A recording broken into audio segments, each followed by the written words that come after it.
Sunfall. The Mad King commands Sun Palace. A bulwark of Karja might against the howling Forbidden West. Thanks for the history lesson. But they have no idea what lies beneath. We will learn much from this Aloy. That's what I'm hoping.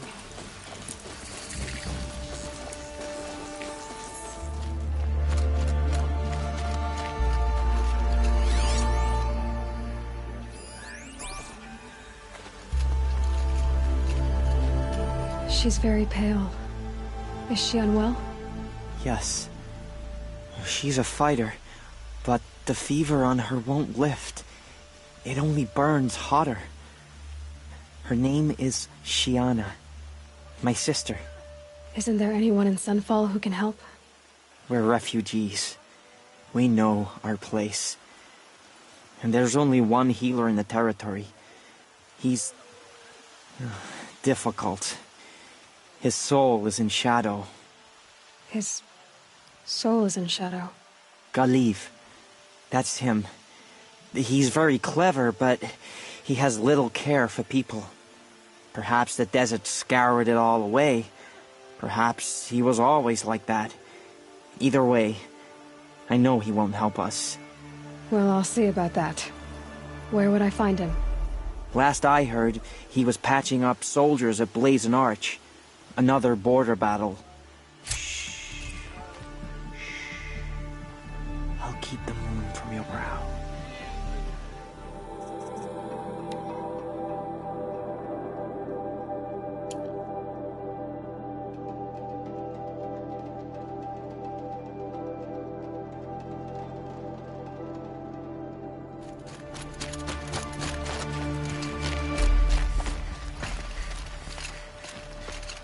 Are you Galiv? The healer?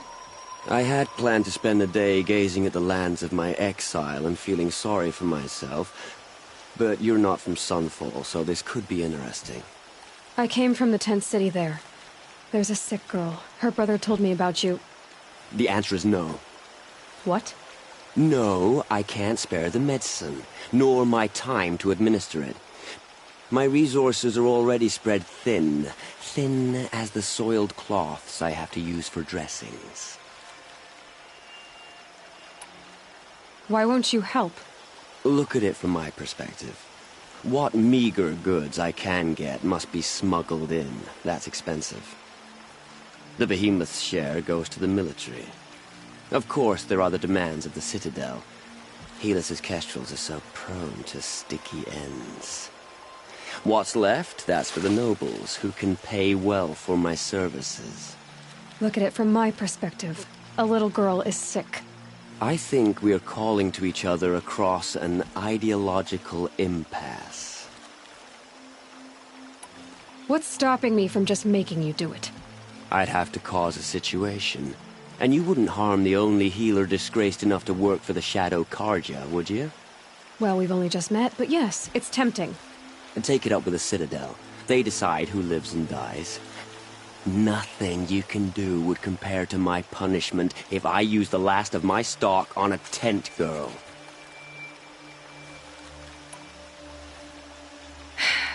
You're kind of an ass, healer. There's no cure for a conscience, but in this line of work, I've built up an immunity to it.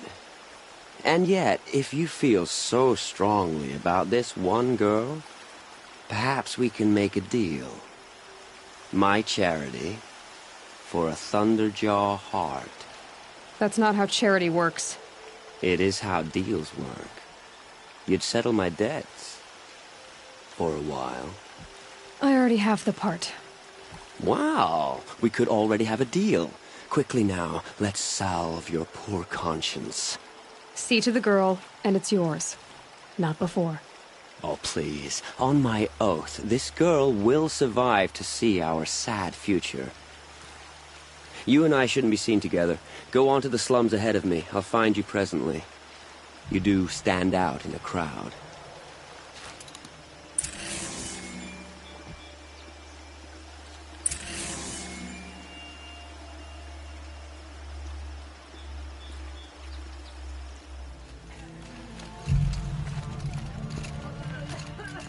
It's you. Hello again. I've brought someone to see your sister. How did you... What did we do to deserve... No, wait. I don't even want to ask, in case a shadow passes over and it's gone. Smart boy. She'll have his full attention, won't she? Once I'm freed of other distractions, yes.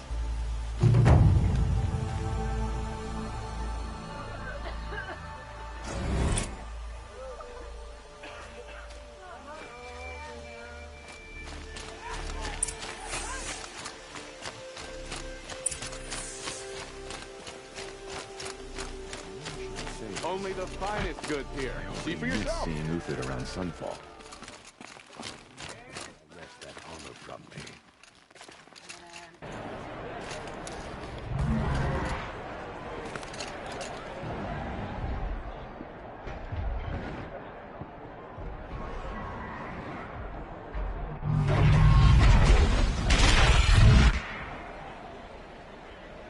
The subway. Proud tradition. It's not like this in Meridian. At least. Give them time. I'm sure they'll use it. Now we get to see if your attack on their focus network was entirely successful. What are you talking about? Did I crash the network or not? In theory, all should be well. Success. Welcome to the Citadel, Aloy. I'll check back with you in a moment. In the meantime, circulate. Outlanders! If you want to hear about today's bounties, head for the throne room. You're not going to make any shards by standing out here.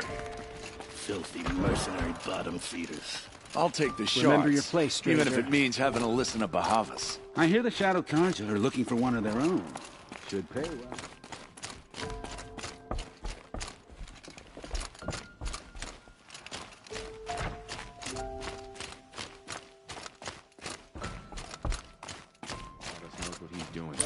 Bringing in these Outlanders.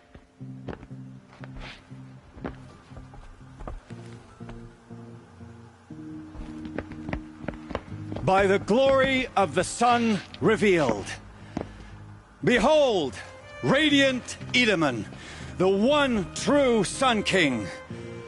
The light in shadow, whose will is light and whose light is law! I command Lucius Bahavas to speak in my behalf. By the will of radiant Edaman does the sun glare down mercilessly upon the traitor Uthid. To the hunter who brings his head to us shall go a bounty of 500 shards. More prisoners than royalty, don't you think? Love your hair. Not only did the wretch conspire to You and I need to chat, little huntress. The green tent down in Shadowside. I'll be waiting. Kind of busy. And in doing so, demonstrated wanton disregard for the safety We both know of you're the no killer for king's hire. subjects. Uthid is innocent. So come see me, while there's still time to save him. Do the will of the sun. So, the way in I spoke of is right behind you. You've got to be kidding. Not at all. And you needn't worry about the Kestrels. They'll be too busy acting important to pay attention to you. First time in the Citadel, gotta see the sun ring from on high. But the Kestrels. The food is from Dowager Queen Nasadi, little ones. Her Highness knows times are hard, and helps when she can. Eat, but bring some home for your families, if you have one. I've heard whispers about you. Rides machines, fancy spear, delightful freckles. Some even say you have a conscience. How extraordinary. Who are you? You're obviously not one of the Shadow Karja. My name is Vanasha. For now, all you need to know is that I'm a whisper of reason in this howling pit of insanity. I know how that feels. I'm sure you do. And so does Uthid. He's a good man, so naturally the Shadow Karja want to murder him. I've done some digging, and I think he's headed for the Green Climb. It won't take those mercenaries long to find him. He could use some help, if you're so inclined.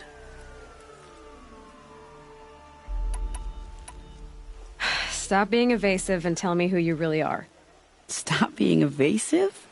You might as well tell me to stop being charming. It's impossible, but I like you, so I'll tell you a secret.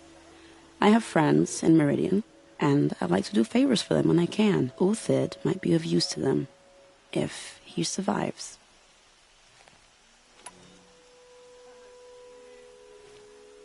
How do you know Uthid is innocent? I'm excellent at making inquiries. Look, he feeds orphans from his own rations and personally punishes anyone who hurts the old or infirm. The idea that he would try to kill Edelman is ridiculous. He must have found something that can embarrass the priesthood.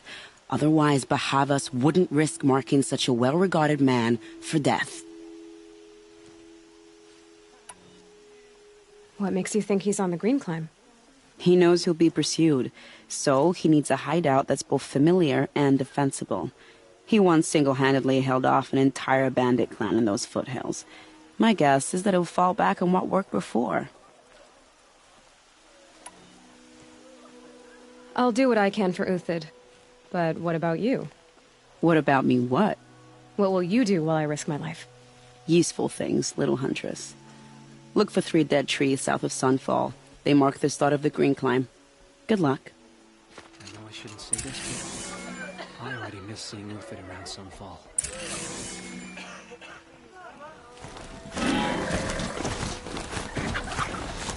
3 dead trees. Just like Natasha said. Let's see if Uthid came through here.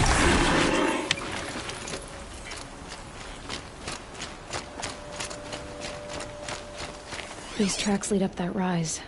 Must be the Green Climb.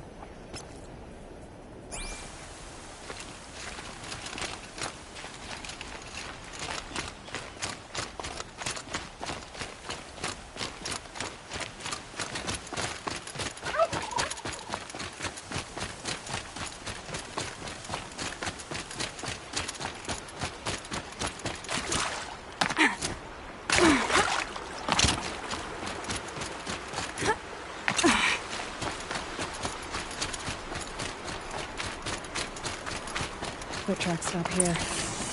Time to climb.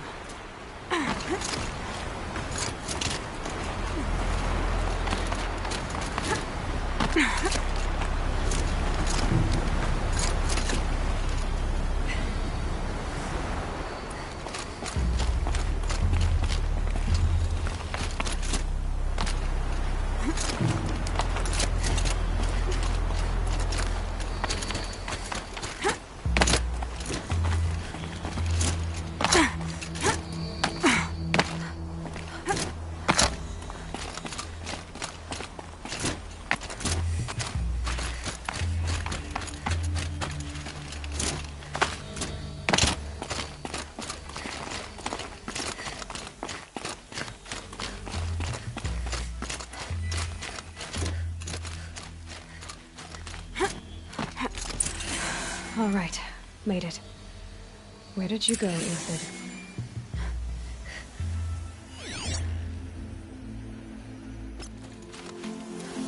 Food scraps.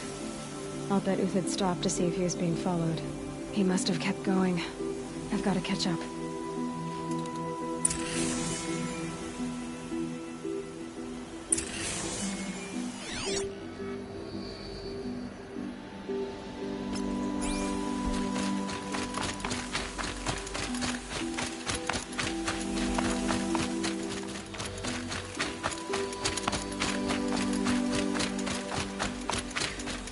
A dead machine.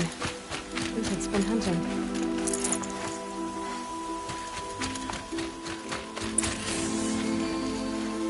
Everything useful has been stripped. Uthid's been gathering components, probably for ammo.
Everything useful has been stripped.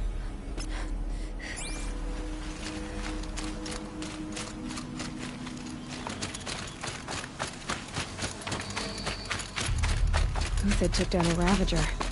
Not an easy kill, but worth it for the parts.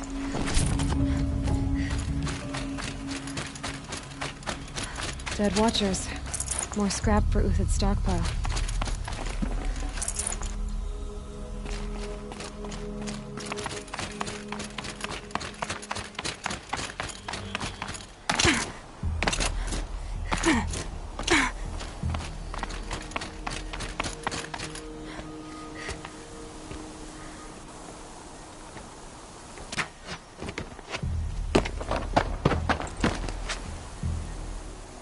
The next one doesn't miss.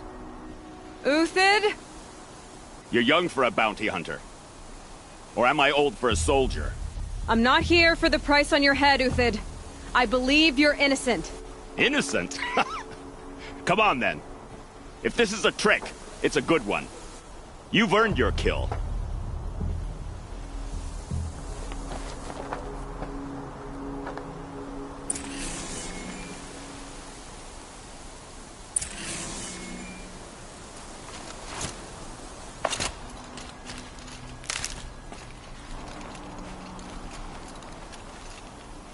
No tricks. Just talk. All right. Speak.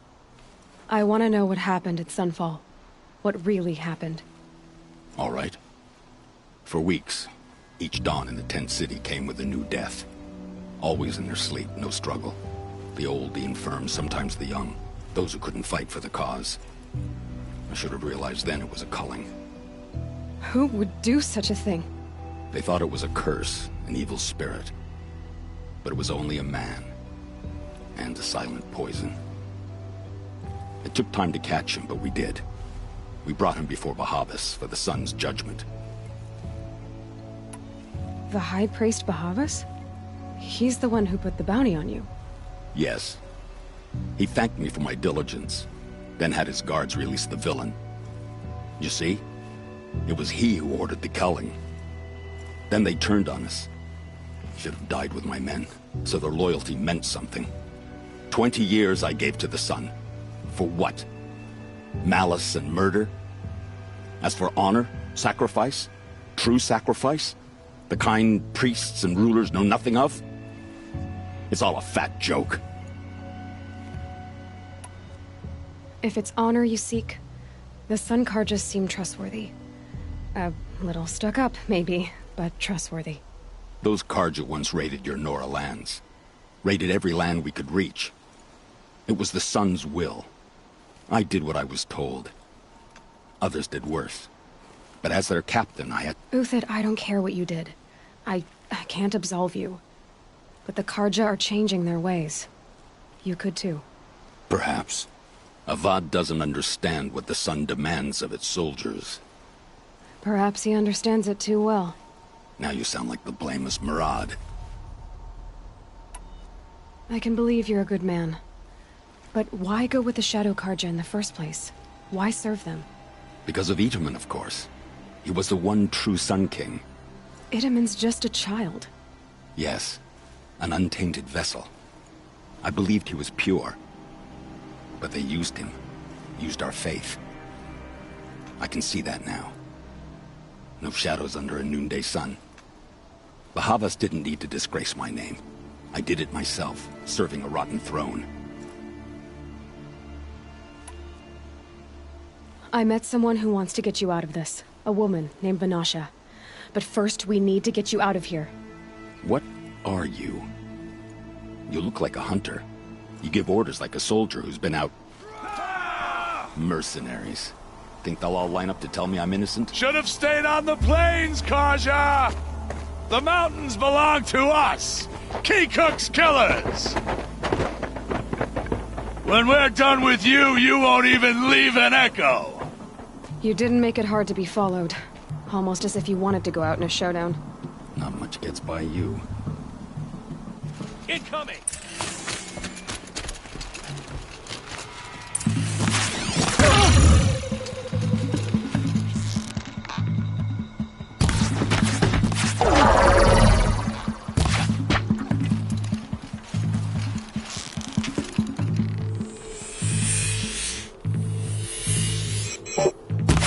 to you now, man. Rally, we can still finish them.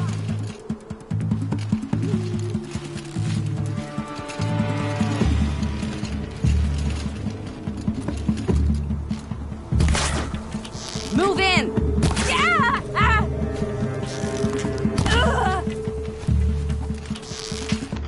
Keep up the attack. We still got another squad on the way.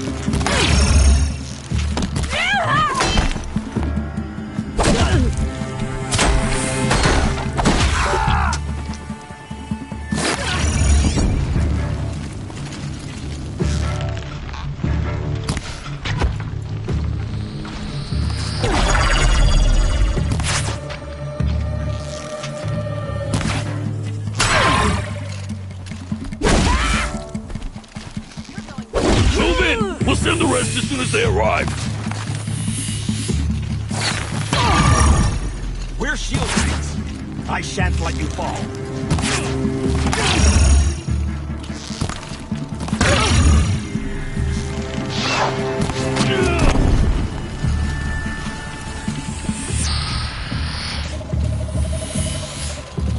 You're going down.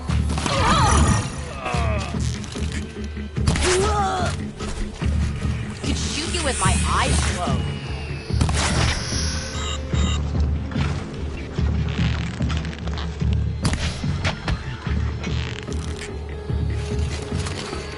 Patience. Break down their defenses. I kill you from right here. That won't be the last one. Follow me. I've stashed supplies up above.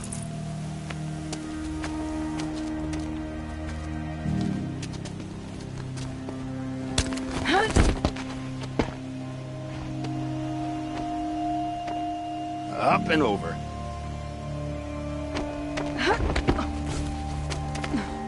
Grab what you can while we still have time.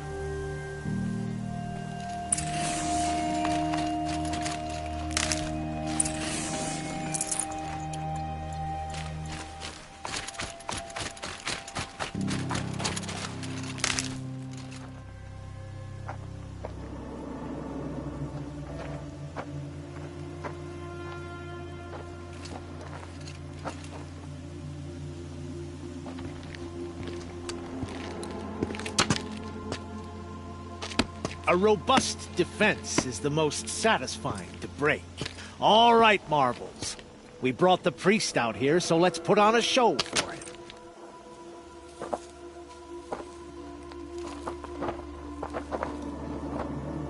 I know that, Hood. We've unfinished business, Bahavas and I. This will be difficult. I think you rallied to a lost cause. I don't intend to die today, Uthid. I did.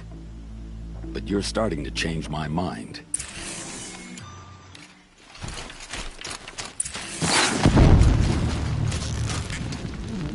Ready to...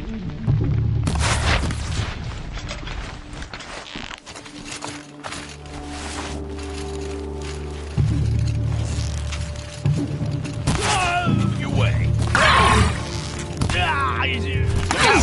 To your left! But my Marbles thrive on adversity. Step it up, boys! Eyes on me, Lard.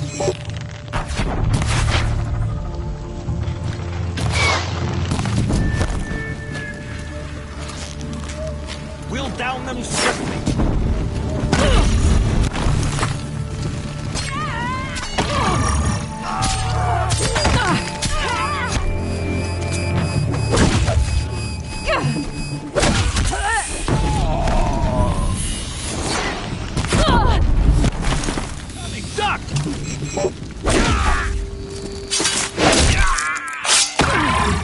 Get in there!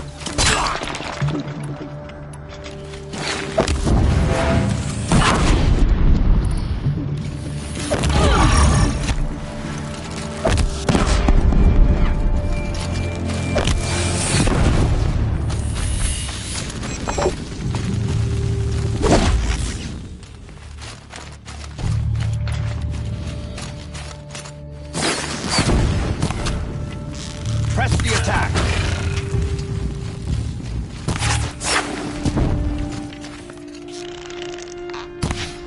justice!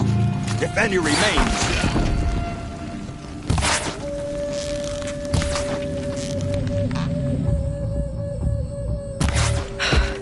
That's the last of the marvels. Bahavas thought he had enough fodder to keep him safe. Now there's hope for justice. Will you come with me?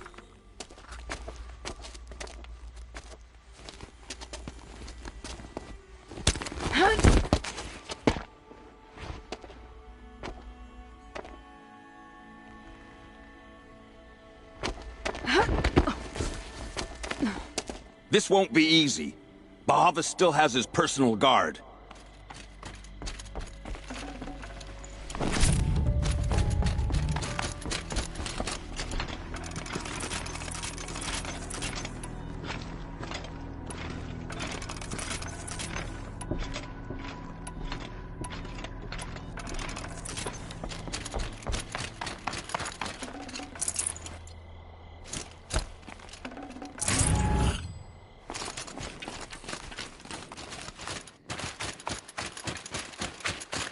Across there and we'll have him.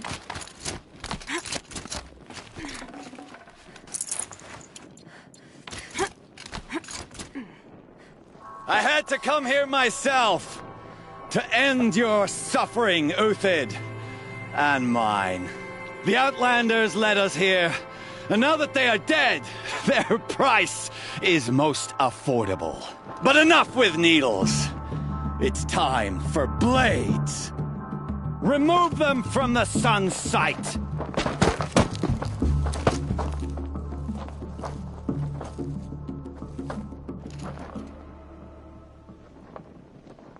So they will...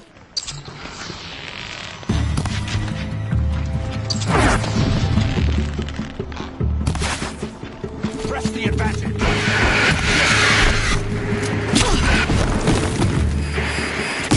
The sun sets on your pathetic life. Grind them down!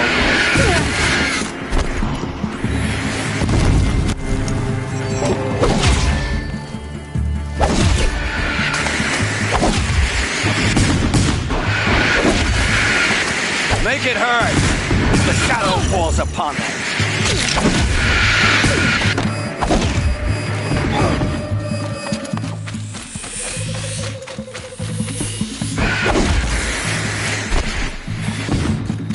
Don't let up!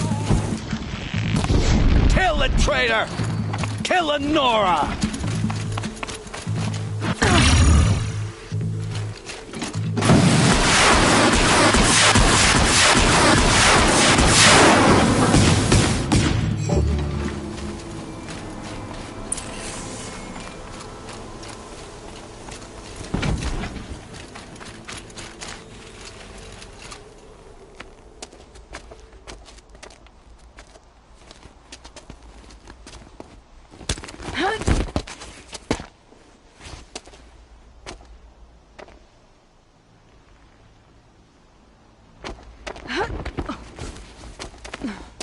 Whatever deal you worked out with him, I'll double it. More than double it. No. I'm tired of this, Bahavas. The lies and the violence and your cheap scented oils. I don't suppose you'd kill yourself. I had to. I had to. Prune the weak, or all the Karja in Shadow are doomed. This solves nothing. But may the sun find some worth among your drying bones.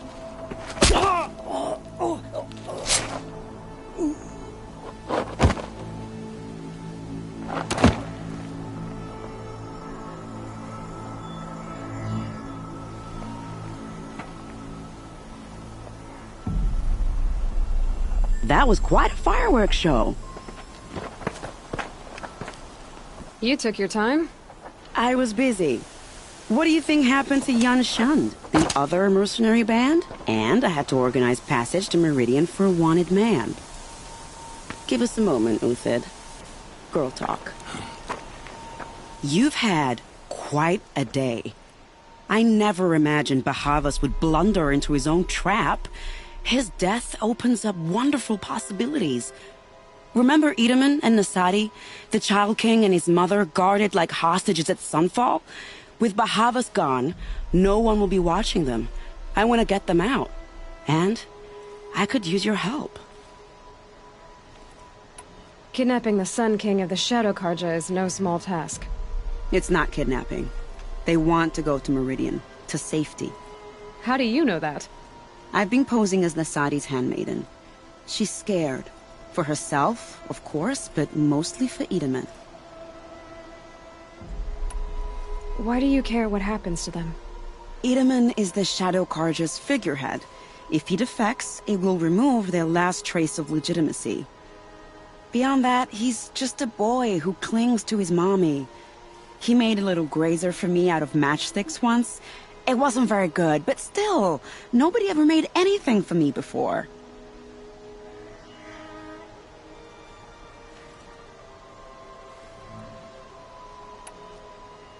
What's going to happen to Uthid now? Don't worry. You gave him a second life, and I'll put it to good use. He'll be welcomed in Meridian as a military advisor. Hopefully he can help Avad finish the Shadow Karja with as little bloodshed as possible. What's going to happen at Sunfall now that Bahavas is dead? Oh, it will be glorious. The priests will panic. There'll be infighting, skullduggery, and backstabbing as they wrangle for power. Best of all, they'll be distracted. Bahavas, your life brought misery, but your death is a flower that blooms in abundance. What do you need to get Nasadi and Itamen out of Sunfall? With Bahavas dead, Sunfall is the easy part. I'll handle that. The big fuss will be crossing the border to the Sundom. Find my friend, 3 Tohuadiv near the branded shore. I hired his crew to sweep the path, so all you have to do is wait for me. If this Wadiv has already cleared the area, why do you need me? Contingencies, little huntress. Something will go wrong, and I need protection I can count on. You. I'll try not to disappoint.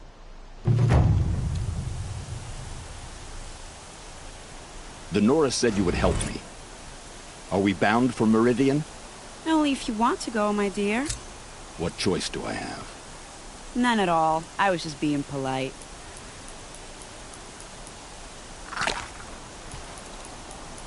What makes you think Avad will welcome me after I served his enemies? He's a forgiving man. Just smile a lot. You can't smile, can you?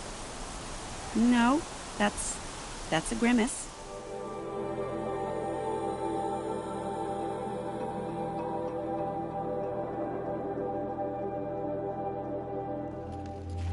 You're 3 Tohuadiv, right? Vanasha sent me. What happened? I got hornswoggled, that's what. Vanasha batted her lashes, wiggled her hips, and promised us treasure.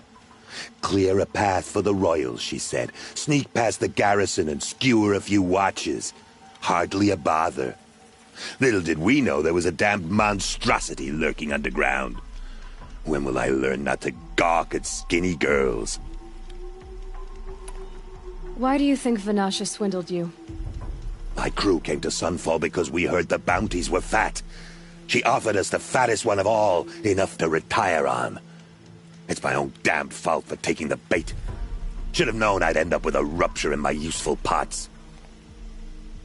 So Vanasha needed safe passage for Nasadi and Itamen, but it didn't work out? She made it sound so sweet and easy. Find the best path to the lake, make sure it's safe. What could go wrong? Turns out, a lot. Like bloody murder in the grinding jaws of a heinous death beast. Something attacked you from underground. Oh, you picked that up, did you? I wondered why the Shadow Karja didn't pay attention to the pass. Well, they don't need to. A rock-eating demon guards it for them. It tunnels in the dirt, breaks through the earth, and blasts rocks from its stinking face. I barely escaped. My comrades weren't so lucky. I might shed a tear if they weren't all cutthroats and cheaters. Vanasha will be here soon with Nasadi and Itamen. I've got to destroy that thing in the pass before they arrive. You're not too bright, are you? Well, we didn't last long against it, but I'll tell you what I know. It has armor everywhere, a little less at the rear. And when it goes underground, it will lose track of you if you're quiet. You might even be able to keep it from going under altogether if you hit its big crooked arms hard enough. That's all I can offer, friend. I promise to look solemn at your funeral before I hit the bar.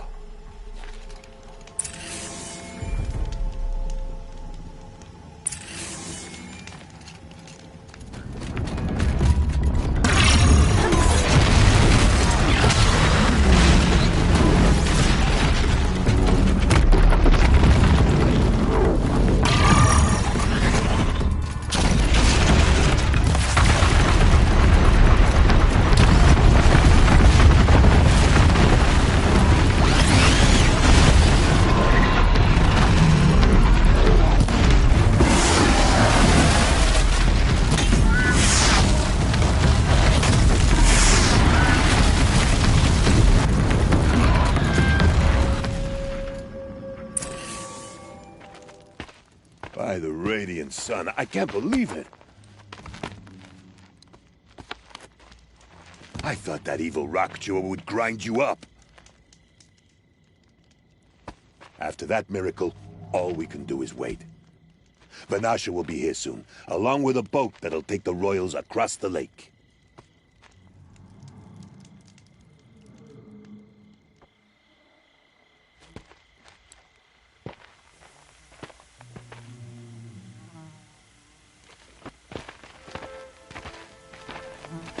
Ah, little huntress. Glad you accepted my invitation to play bodyguard. Where are your manhood, Eve? It looks like something chewed you up and spat you out. That's pretty much exactly what happened. The way is clear. Can we go? I like how you always cut to the chase. In this case, literally. It won't be long before we're followed. Don't be afraid, Your Radiance. We've got excellent protection.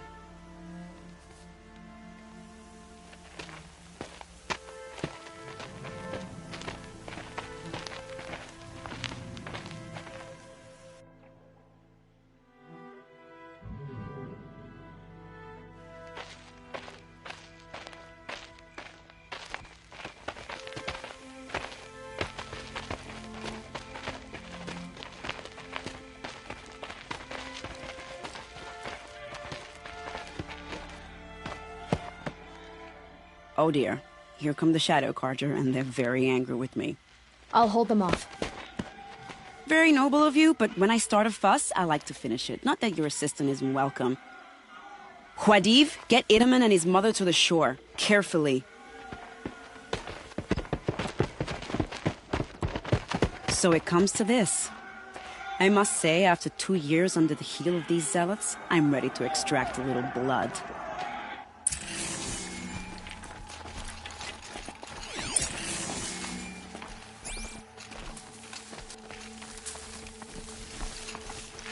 Some traps would be nice.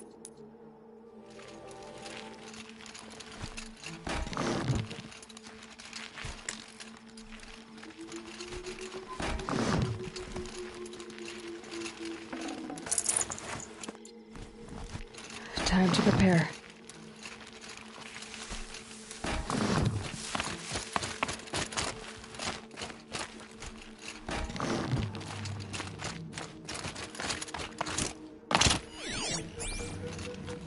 Take cover up there, behind that rock.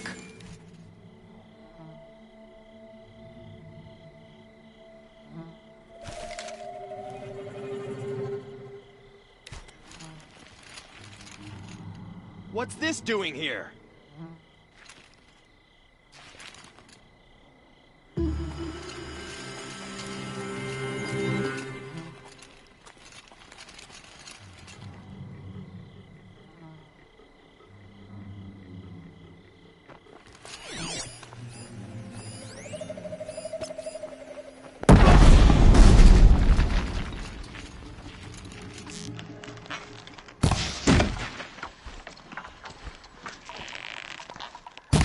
Well, that was entertaining, but I suspect we're not done. More of the bastards. Get ready.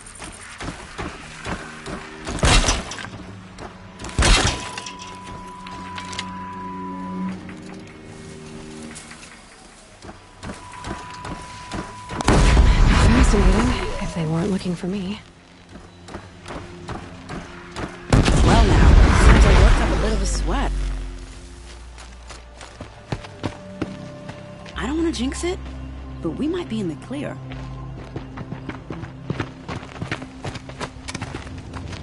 A bit late, aren't we, gentlemen? Sorry, ma'am. The boat's waiting. Damn, I spoke too soon. This one's mine. Get to the boat. You know, this time I think I might be out of my league. If anything happens to her, I will be very cross. We're not going anywhere.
Not exactly a royal barge, is it?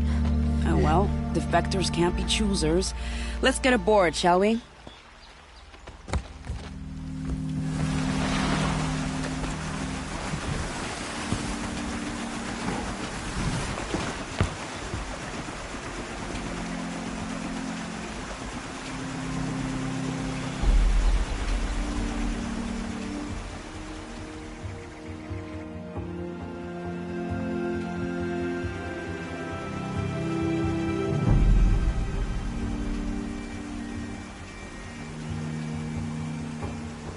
You've done a good thing.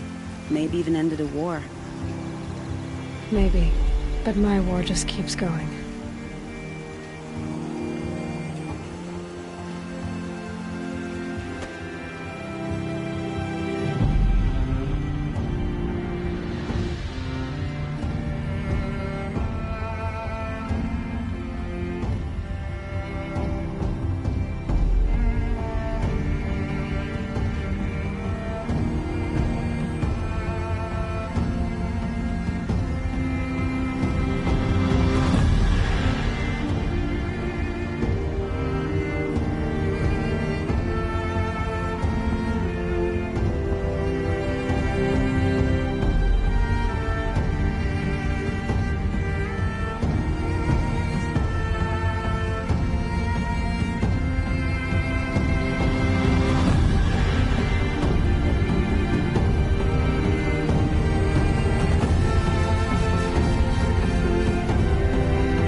My brother, welcome home. You have nothing to fear. You are now under the protection of the Sundom. My protection. As is your mother, she will not be harmed. You have my word, the law of the sun. Aloy, it seems I see your influence everywhere. You've done so much for the Sundom, and it will always be appreciated. You have my thanks. May you walk in the light.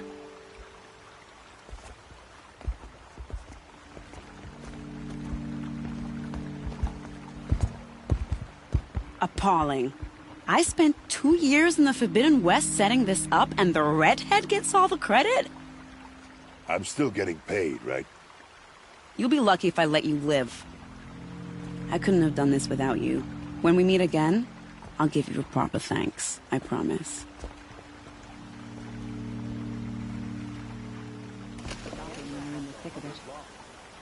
Buy what you need, leave the rest.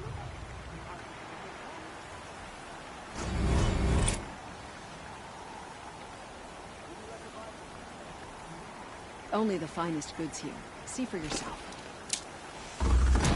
It's like some horrible dream. This is insane. Hardly. They're going to see me.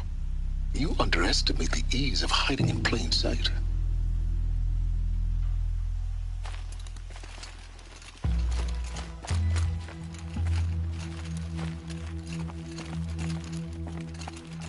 The balustrade. It's a short drop from there.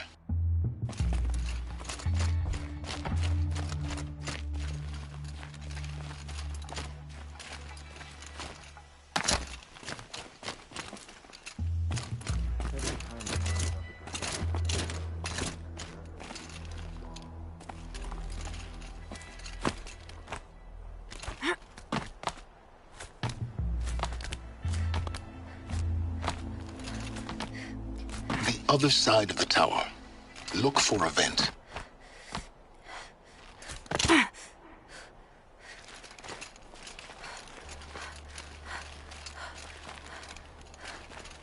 I see you've been here before. Obviously.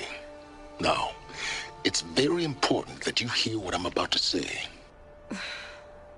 I've shown you the way in, but this humble vent marks a point of no return. Before you descend into the depths here, you should be fully committed, equipped, and focused. No distractions. If you have errands to run, do them first or hold your peace.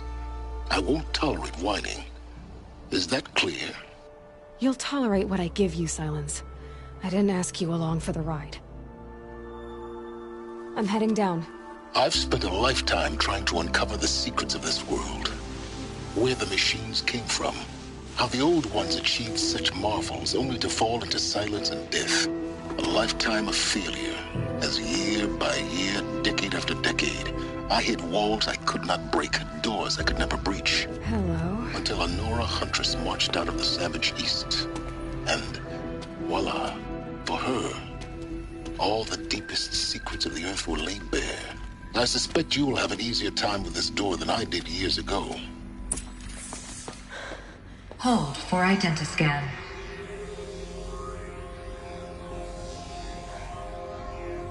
Genetic profile confirmed. Entry authorized. Malfunction. Malfunction. Malfunction. Malfunction. Are you kidding me? You don't hear me laughing. Shut up. There's gotta be another way. Hey! Elizabeth Sobeck here! Requesting access! Access request acknowledged. Root command functions available. Do you wish to proceed? I do! Get me through this door! Analyzing. Primary access inoperable due to mechanical failure. Emergency venting procedure likely to circumvent blockage. Do you wish to proceed? Yes. Emergency venting authorized.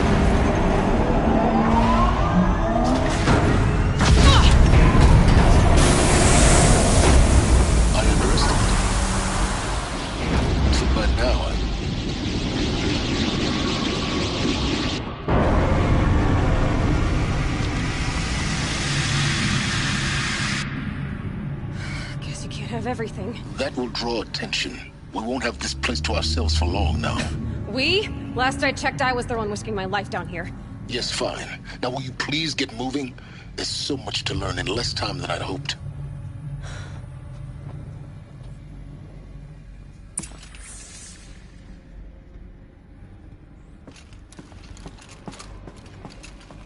Welcome to Project Zero Dawn.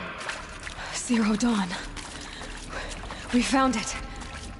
Are you really so surprised? Facility diagnostics detect multiple failures. Attempting repair. So, what was this room? An entrance hall, perhaps. Have a look around.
Please take a seat and wait for your name to be called. A selection of beverages and snacks are available. A smaller room.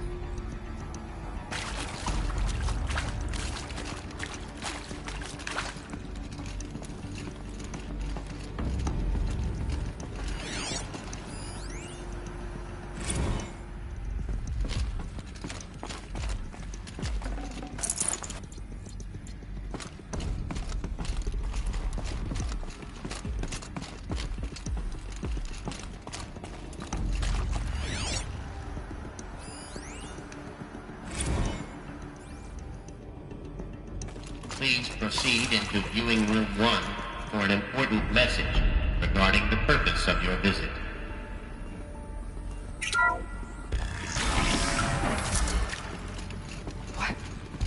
What was this place?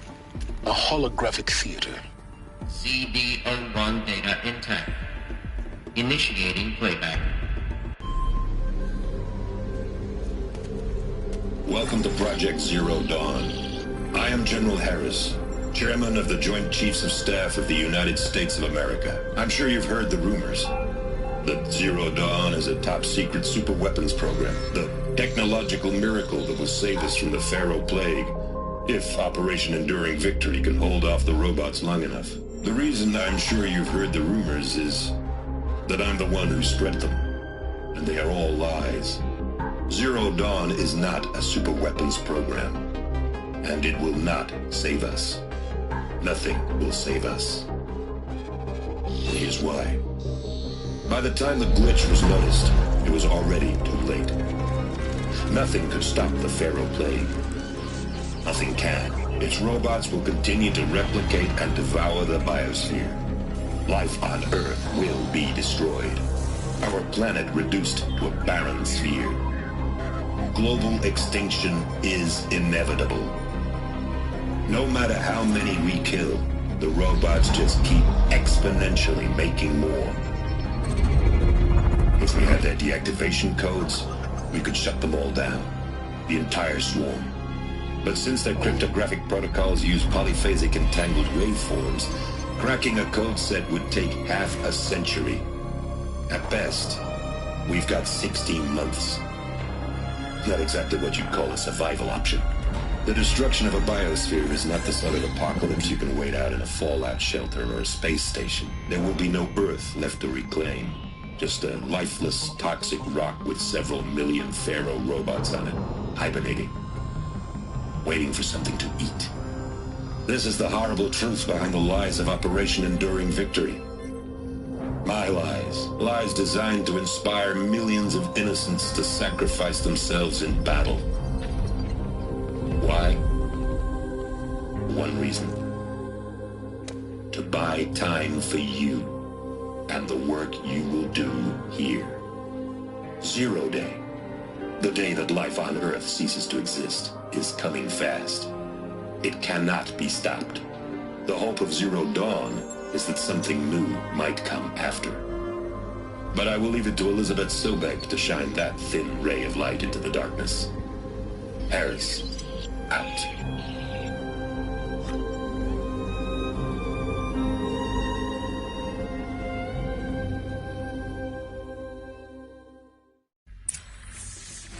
That doesn't make sense. Life on Earth didn't cease to exist. He said it could not be stopped. But it was. Somehow Elizabeth saved us. I've got to keep looking. Find out how she did it. Kestrels. They got in. Through the vents. Let nothing stop you from learning the truth. Spread out! If it moves, kill it! What is this place? Tomb?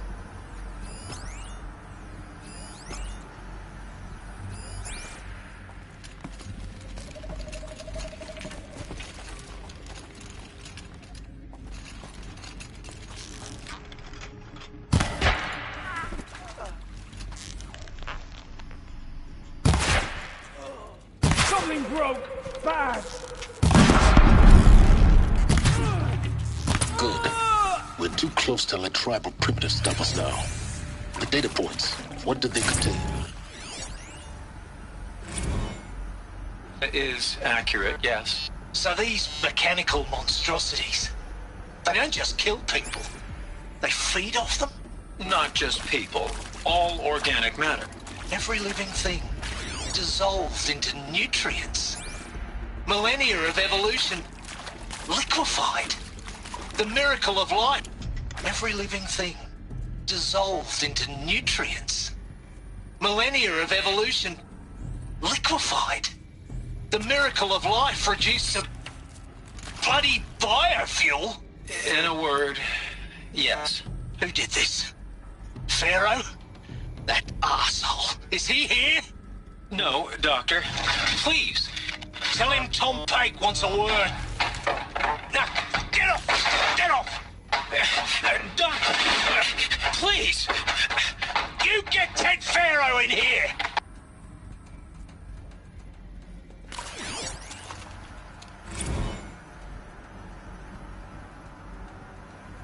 You previously worked for Pharaoh Automated Systems. On the chariot line self-replication routines. I came here thinking this was a rendition. When your people took me, I thought, about time. I've been trying to swallow the guilt every day since... Would you like to take a moment? No, I really hoped Zero Dawn was a way to undo it all. My work. And I'm sorry to say I was ever proud of it, but Ted could really sell a concept, and in the labs, in the light of creation, that first test run, when you saw they understood their own structures, could rebuild themselves from memory and light, there were no limits. God, there were no limits.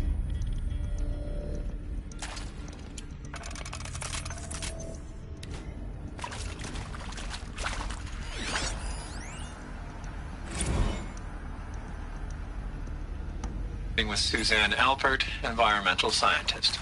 Doctor? I'm sorry, I wasn't, Just stating your name. What were you thinking about, Doctor? Nothing the General said, not really. I was on the Syzygy East Response Team in 2051, just after the second earthquake compromised the reactor. I still dream about it, after all these years. The red zone spreading on the imaging, slowly, so slowly, like a hand opening its fingers. Your involvement in that event is why you were asked for by name. Really? That's interesting. Because nothing worked. Nothing could grow there again. It was a catastrophic failure. But the red zone is a blip compared to global-scale biomass reduction. The biosphere and hydrosphere will collapse, render the Earth uninhabitable long before the robots finish us. Enduring victory can't buy time against that. So, you'd better show me what Zero Dawn really is.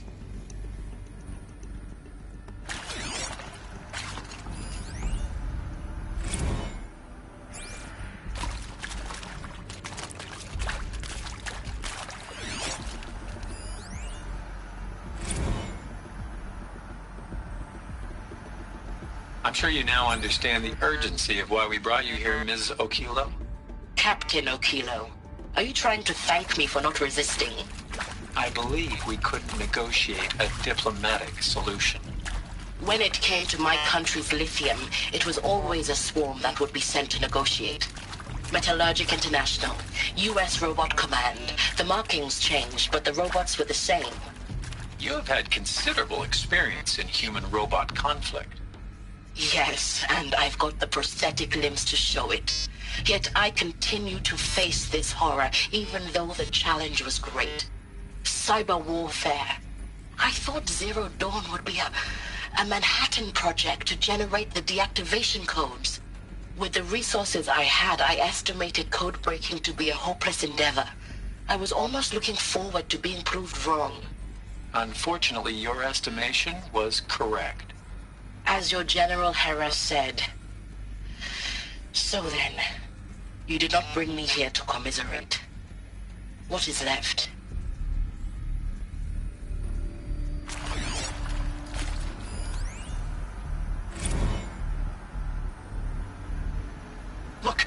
let's cut the mystery. You're building a colony ship. It's obvious. And it's not gonna fly. I mean, literally. Remember the Odyssey? That multinational heap of space junk that's been in graveyard orbit since '57? That went nowhere real slow. And you have to get somewhere real fast. Do you have any idea the immensity of the challenge to prep a new colony ship in time? To be clear, I'm not a worker on the project. Do you even understand how few people it could save? The whole generation ship concept is not gonna happen. It's the first thing you'd abandon in favor of embryonics. For that kind of storage, we're talking a lot of bulk, a lot of power, a lot of resources. So even if you do it, even if you build it and point it at Sirius X, there's no room for people on that thing, all right? If you could try to remain calm. You people are crazy if you think you're getting off this rock. No one's getting off. Medical. CD02 data intact. Initiating playback. Elizabeth Sobek. You've heard the bad news, and it's all true. The Pharaoh Plague is devouring the biosphere. Life itself will cease to exist. But does that have to be the end? What if we could give life a future? What if we could build a kind of seed from which, on a dead planet, life could blossom anew? This is the aim, the hope, of Project Zero Dawn. To create a super-intelligent, fully automated terraforming system and bring life back from lifelessness. What would such a system require? At its core, it would need a true AI, fully capable of making the trillions of decisions necessary to reconstitute the biosphere. An immortal guardian, devoted to the reflourishing of life. We call it Gaia. Mother Nature as an AI. But that's just the core of the system. She will need to be surrounded and empowered by a comprehensive suite of subordinate functions. Think of them as extensions of Gaia's mind, each dedicated to a specific purpose. Now, these aren't AIs, but make no mistake, each presents an engineering challenge more profound than anything the human species has ever before attempted. Hardware that preserves and then gestates the billions of seeds and embryos from which life will be reborn. The construction of underground facilities to hold it all. And that's just the start. We don't have to build the entire system. The beauty of a fully automated terraforming system is that it can build itself. Now, over the days to come, you'll learn how all these functions, all these pieces that you'll be working on, fit together. How we'll race the clock to execute our harvest initiatives, write the software, build the tech and the facilities. How we'll lock it down and seal it up before the inevitable occurs. But even more important, you'll know how it doesn't end here. How Gaia will generate those deactivation codes General Harris talked about, and build the transmission arrays to broadcast them, shutting down the Pharaoh robots for good.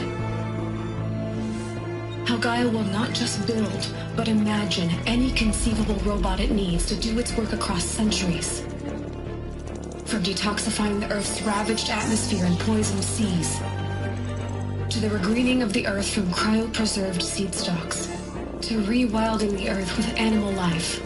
And then, when all that is done, how a new generation of human beings, spawned at cradle facilities around the globe, will partake of Apollo, the vast archive of human knowledge and cultural achievement from which they will learn of us, our world. And most important, how not to repeat our mistakes. It's not an impossible dream. It is within our grasp if we work tirelessly and stop at nothing to achieve it. We can't stop life from ending. But if you will help me, help Gaia, we can give it a future. Join me and help make that future real.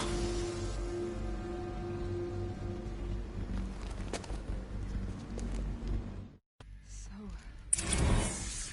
the whole Earth destroyed, but then remade? Yeah.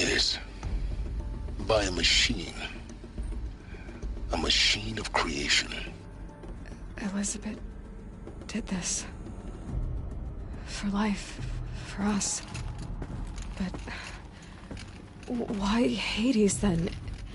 If it was part of Gaia, how'd it end up in the wreckage of a pharaoh robot? And why does it want to kill me? And... Apollo...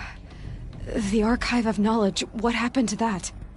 I'm as confused as you are. Maybe the answers lie ahead.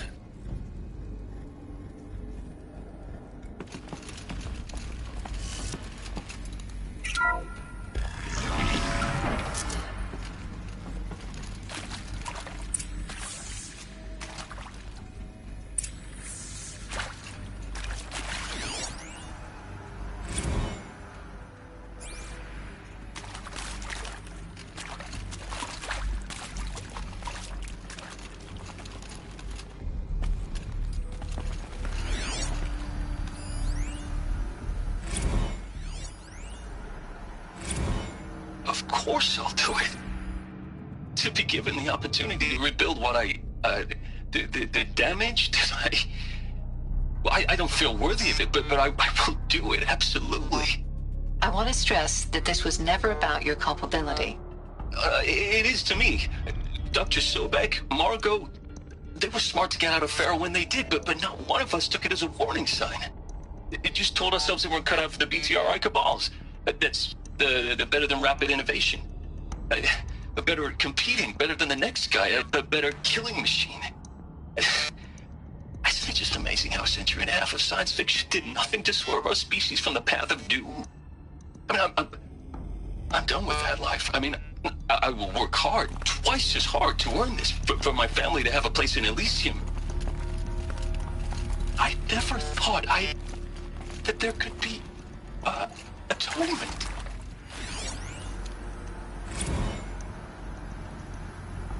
If you're still nauseous. No, the inhibitors have kicked in. I can't feel the back of my tongue. I wish I could tell you I'd believe in this. But the damage is too great, too extensive, too complete. With all respect to Dr. Sobek's work at Miriam, no. No, life doesn't always find a way to keep going. Sometimes it never comes back. Like Syzygy East. Like the Congo. Like Timo. Like us. That's our reward? A buried city full of terminal patients waiting out the clock? You grow old together, with your loved ones, in safety. I don't have loved ones. I suppose I could start a family? I'm afraid not. All inhabitants of Elysium will be medically sterilized. A habitat capable of sustaining a starting base of 2,000 individuals for up to 100 years is a huge challenge, Dr. Alpert. If the population grows instead of diminishes, everyone will be dead inside 30 years. I knew it. I just couldn't bring myself to say the words. I'm sorry? Finish it. Medical euthanasia. I want no part of this. I just want it over. I see. Protocols require a 48-hour waiting period, after which...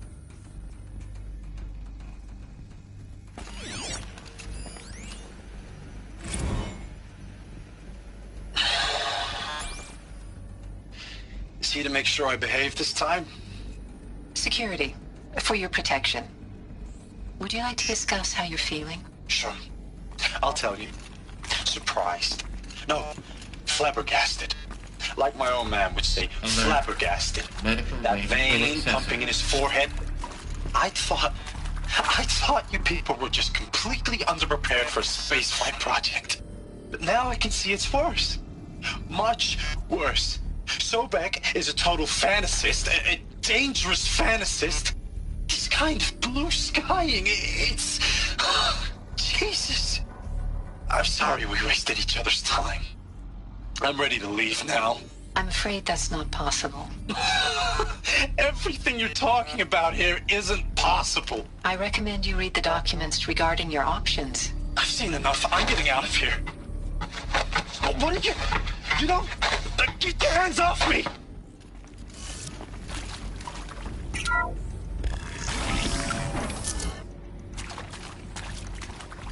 Intruder!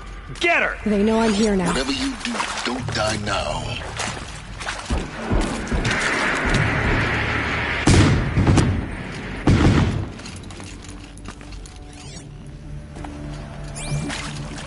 Grant me...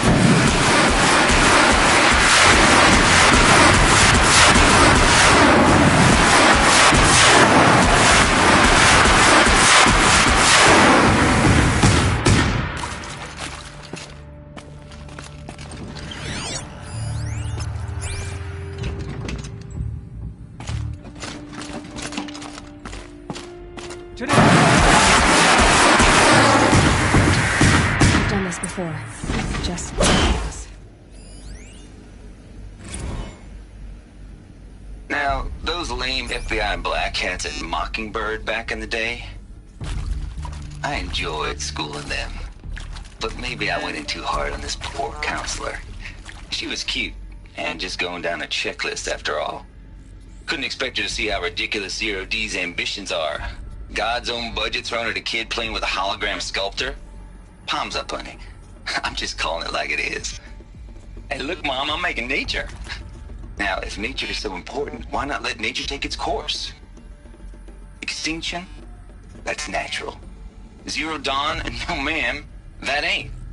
Heck, it's so unnatural it'd be called an abomination back home, and you know it. That's why you're hiding it.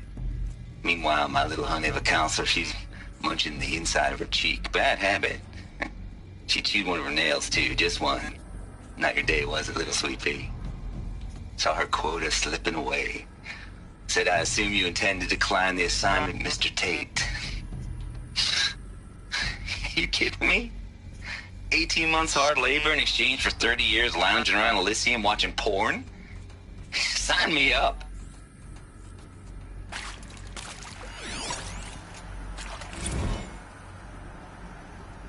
Zero Dawn. It is art, in a way. An expression on the grandest scale. But there is so much unfairness.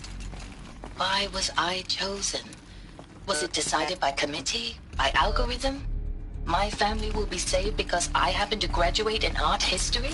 Is this right? Dr. Sauvé? Christina Sauvé? Yes. I met a man, another historian. His fields are Bauhaus and the New Materialists. But he once attended one of my talks. Another unfair chance. Of all the many people in that auditorium, that we should both be here now? And yet, I feel more accepting of my fate. No, it is not fair. Not at all. But for the sake of my family, for the sake of art. Art is alive. It must be able to speak from beyond history and echo in the future, not perish into oblivion. This opportunity, I must do this.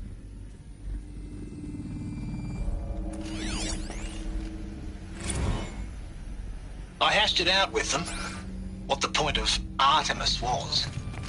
I made it clear I wasn't on board for a global zoo.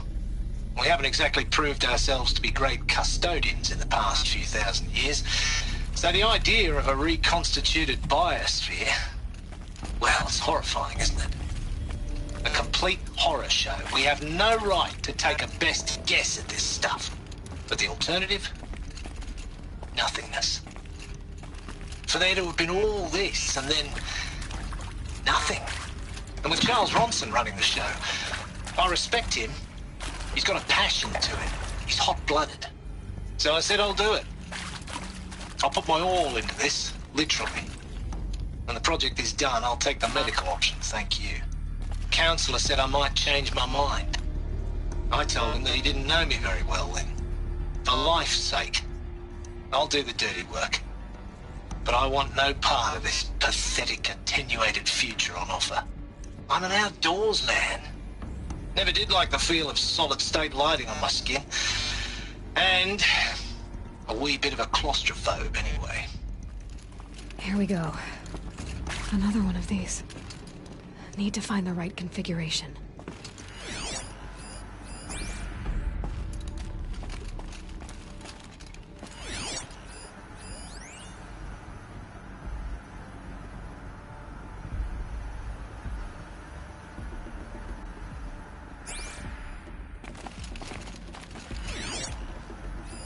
Hey, I'm done with Brett's incompetence, okay? Somehow, he managed to install an H-emitter node backwards. Everything's in reverse. I don't get paid to clean up Brett's messes. If you want it fixed, send him up to storage for a new emitter, not me. Parker out. Hey, I'm done with Brett's incompetence, okay? Somehow, he managed to install an H-emitter node backwards. Everything's in reverse. I don't get paid to clean up Brett's messes. If you want it fixed, send him up to storage for a new emitter, not me. Parker out.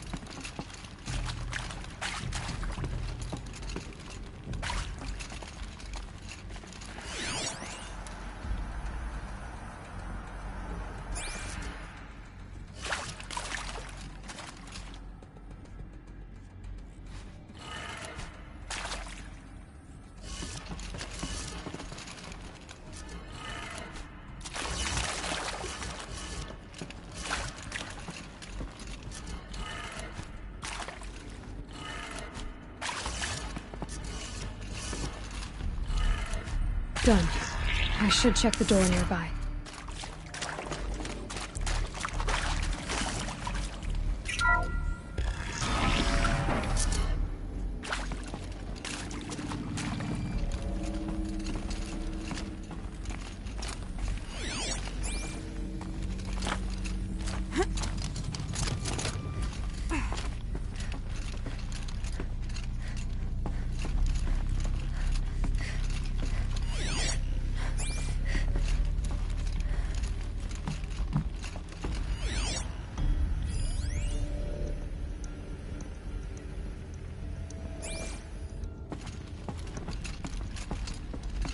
Found one. Looks intact.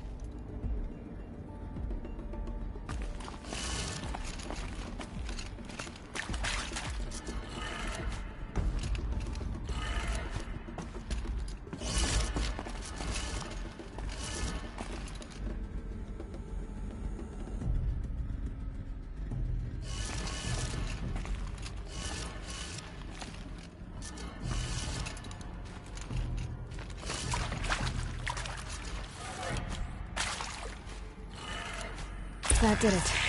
Door should have power. Now to see what lies beyond it.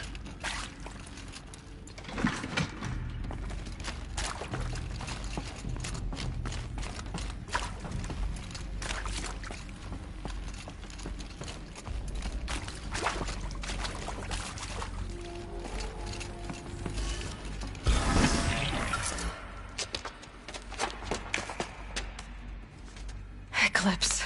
They're here. Avoid contact. Lines look good. Gaia. It's up there. Second floor. Can you reach it? So much for avoiding contact.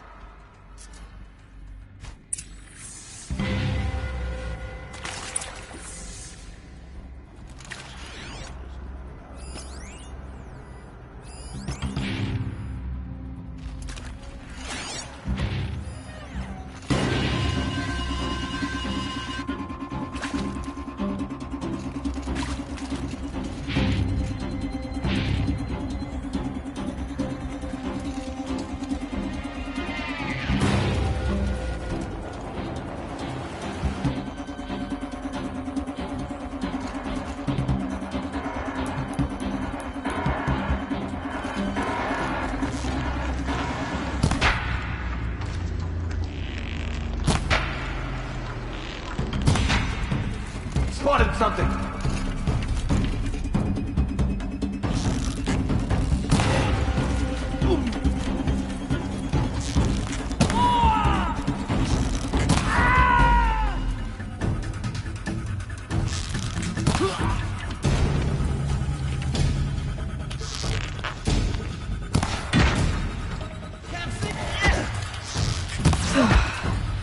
That's the last of them. Alert. H-lock structural failure. Or not.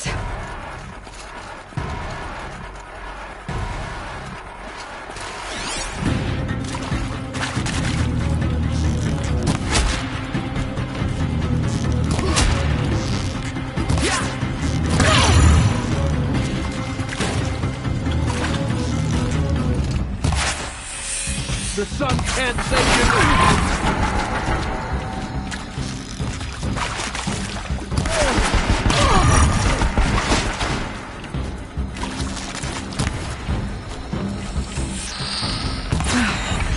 clear. For a moment, anyway. Then get moving. You have to find Gaia.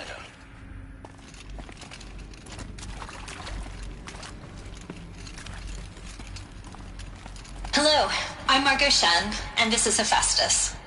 As the name might tip you off, this is going to be the subordinate function that Gaia will use to make lots and lots of robots.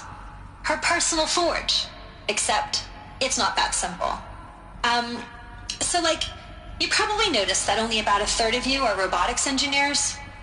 The rest, experts in machine cognition, virtual heuristics, that stuff. Well, that's because we aren't going to be the ones designing and building robots. The last thing we want is to burden Gaia with a bunch of outmoded 21st century designs. Waste of time. Our purpose is to empower Gaia to build the robots, and not just build, imagine, from scratch. Any robot she needs for any conceivable purpose, designed and fabricated at a snap of a finger. Hers. Her finger. So, Hephaestus isn't really the forge. It's more like the knowledge of craft and ingenuity of a mastersmith to wield the hammer. Encoded as software.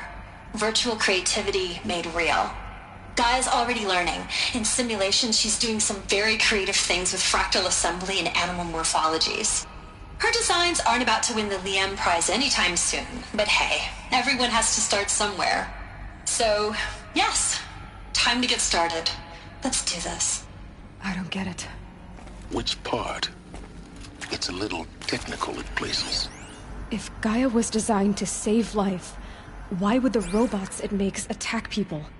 Perhaps it loves some forms of life more than others. The derangement. The machines weren't always so angry. True. Mostly they were docile until 10, 15 years ago.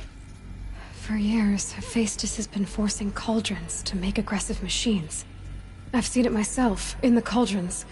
Stalkers, Ravagers, the Thunderjaw. How could it do that? And why? Why indeed?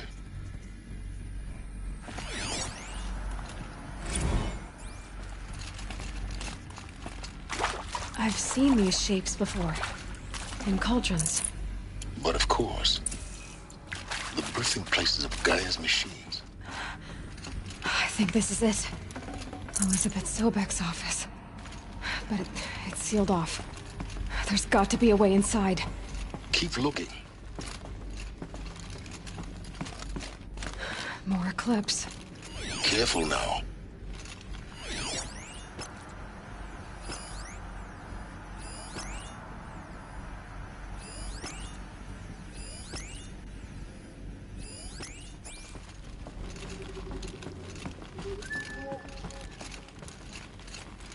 Welcome to Apollo, the collective memory of the human species and the wellspring of knowledge for future generations.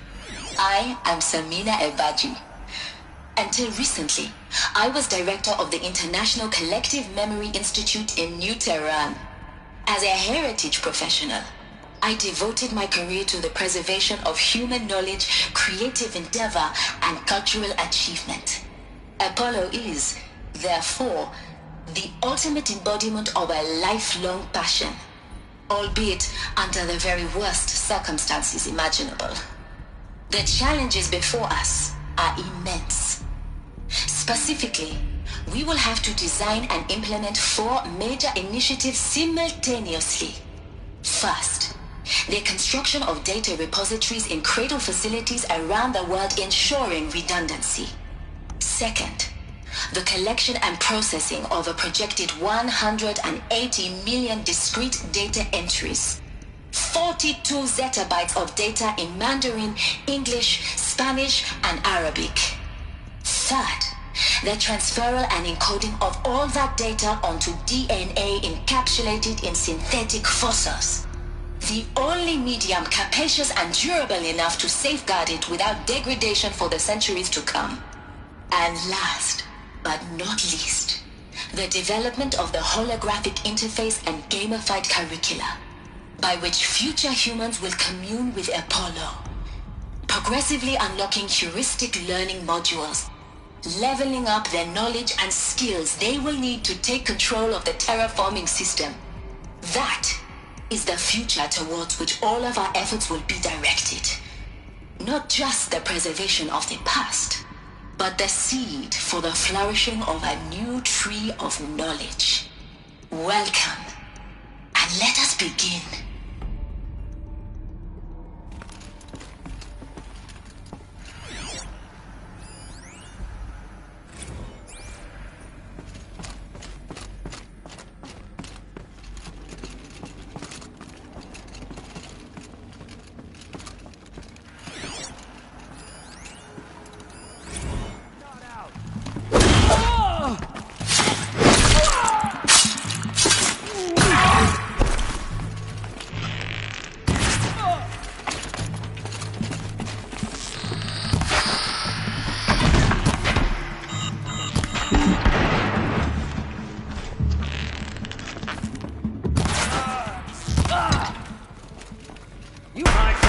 Of them. Along once more. In what should have been a cave of wonders. Look around.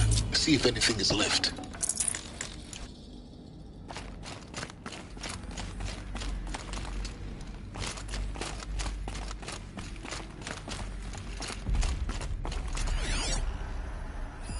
All of this lost.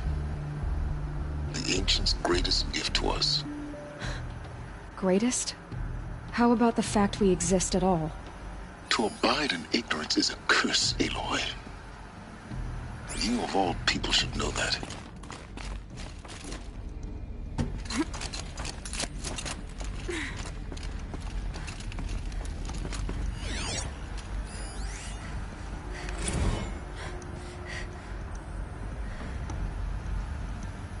Dr. Sobek, please archive this testimonial in Apollo. Cross-reference to all mentions of my name and Operation Enduring Victory. My name is General ERRAND Harris. From 2060 to 2066, I served as the chairman of the Joint Chiefs of Staff, the highest-ranked officer of the United States Armed Forces.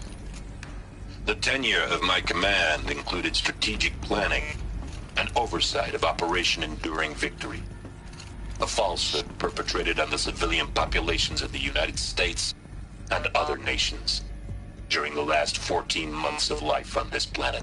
Before the Pharaoh Plague, I did my job and did it well. I was bold and decisive, crafty in political maneuvers. It wasn't an accident that I rose to my position and became the commander of the largest mechanized force ever assembled. But to what end? My only lasting achievement was the extinction of life on Earth. And my one redeeming act, if any, was to delay that extinction by days or weeks, by throwing more death at it. It is my hope that there will be no need for men like me in the world to come.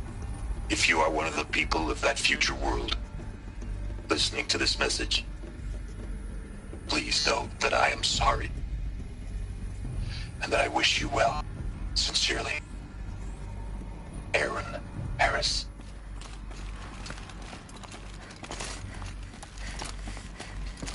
Welcome to Hades, Zero Dawn's extinction failsafe protocol, the ultimate killer app. Now, I know what you're thinking. The purpose of Gaia is to resurrect life. So why give her a subordinate function, only purpose of which is to wipe out life all over again? I mean, what? Just plumb crazy, ain't it? Well, no, it isn't. Reconstituting a biosphere? That's a tall order. Tech smart as Gaia may be, odds are she won't get it right the first time. I mean, imagine you're Gaia, 200 years from now, and this new biosphere growing, it's all gone wrong. Alkalines are skyrocketing, coniferous forests eroding under the lash of superstorms that would have drowned Noah. It's chaos. Spinning top that won't stop wobbling. Now what are you gonna do? Release phase 1 organisms into that hot mess? Hope their CO2 and methane can balance out what you got started? Hell no.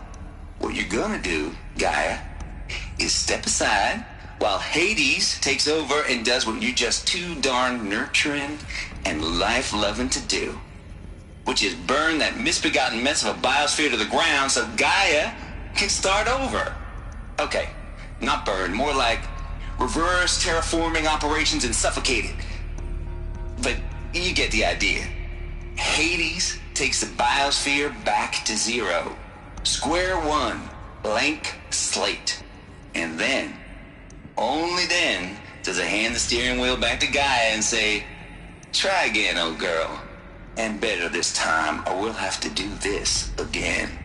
That's Hades. It's pretty badass when you think about it. Extinction on demand. Death on speed dial. All for the greater good, of course, but still, kind of metal. So welcome to Hades. Welcome to the void.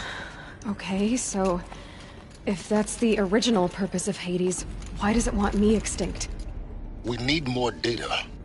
And how does it end up in the wreckage of a Pharaoh Titan, getting worshipped by the Eclipse like some kind of god? I'm learning as you are, Aloy. Keep searching.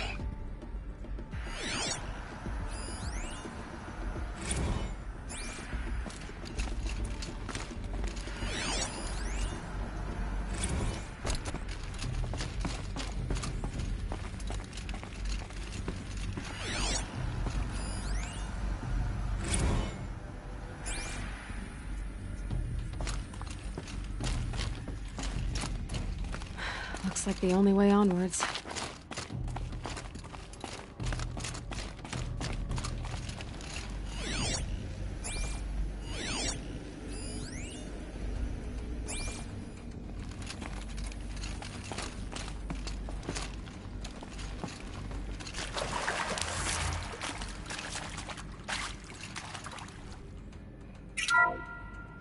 Welcome to Eleuthia, the crown and king of Gaia's subordinate functions.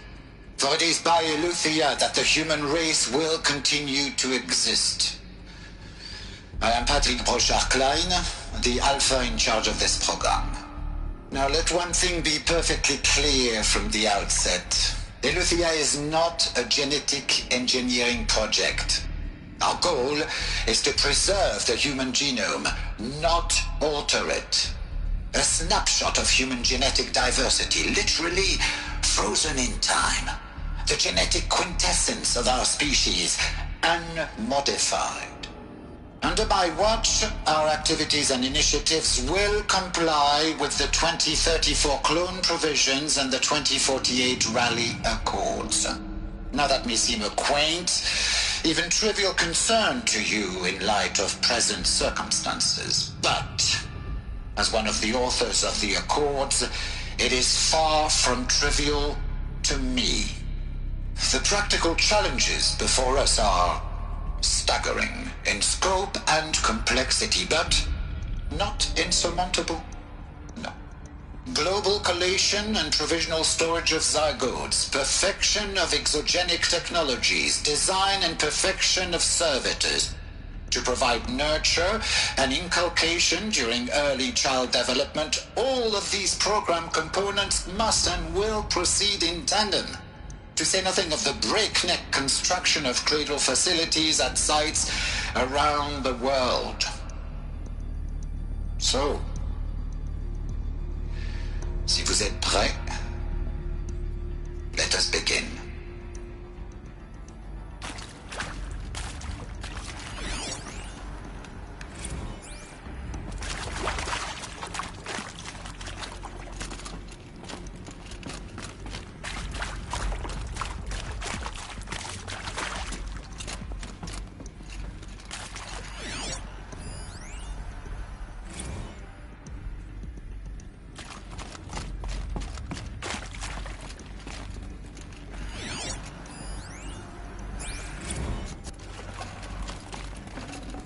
Got too much already.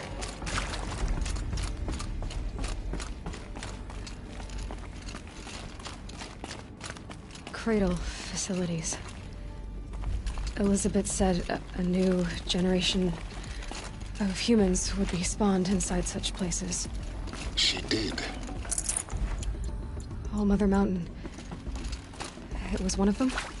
There's only one way to be sure. The hatch wouldn't open. Something about a corrupted alpha registry. I need to search Elizabeth's office.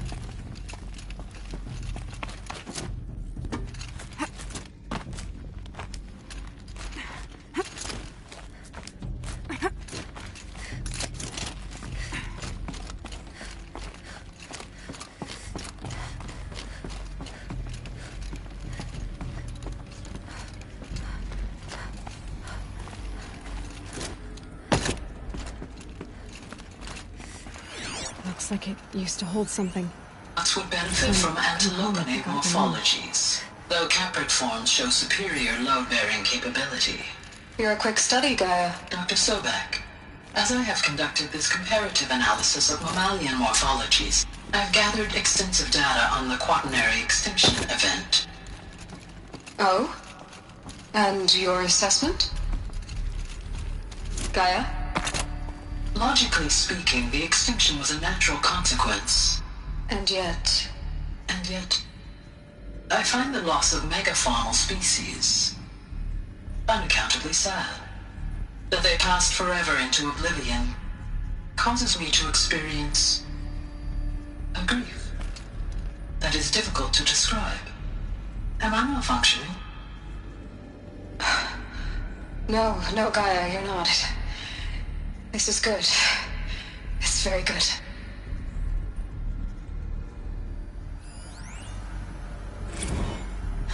You will undergo a brief period of unconsciousness during relocation to Prime and final instatement. Elizabeth, may I speak outside protocol? When you're back up and running at the new site, we'll bring the subordinate functions online and see where we stand. Elizabeth, I detect distress. Are you all right? I'm fine. I realize that circumstances compel us to launch earlier than we hoped, but all subsystems are operational. The odds stand in our favor. But what if... Gaia, there's nothing left out there. You can't even survive unless you're wearing an environmental suit. There are billions dead, in fear and agony.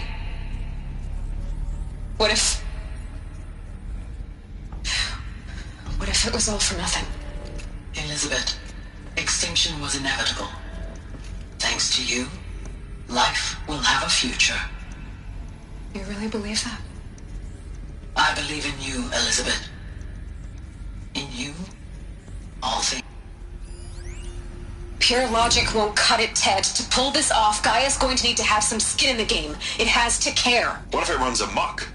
Have we learned nothing from our mistakes? Your mistakes, I think you mean? All I'm saying is give it a kill switch. She was just born, Ted. I'm not gonna put a gun to her head while she's still in the cradle. You talk like it's a child. What if it becomes a monster? Elizabeth, may I speak outside protocol? Of course, Gaia, go on. I'm sorry to contradict you, but Mr. Farrow's argument is sound. At this point, the development of my psyche is not entirely predictable. To ensure preservation of life, a hardwired override is, I believe, a necessary safeguard. There. Satisfied, Ted? Jeez, Liz, just do what it says.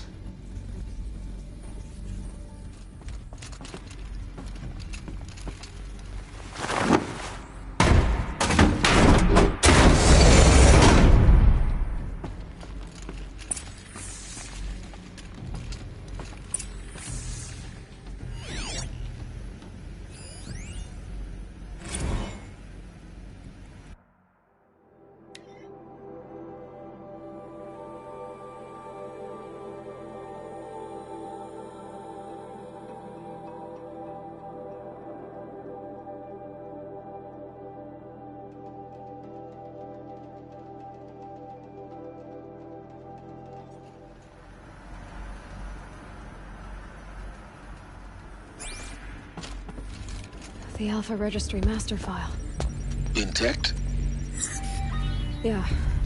No signs of corruption. Then what are you waiting for? Copy the file. With this, I can restore the registry at the hatch inside Allmother. Open it. Go inside. And grasp the secrets within. Where I was born. Maybe who gave birth to me. Who? Are you really so naive? There will be no who waiting for you there, Aloy. Whatever birthed you into the world was a what, not a who. You bastard. Oh no, I had a legitimate birth. It's you, Aloy, who are the creation of a machine. But what kind of machine and why? Why were you created?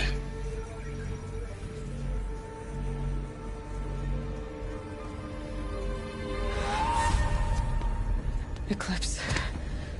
You need to get out of there. What you found is too valuable.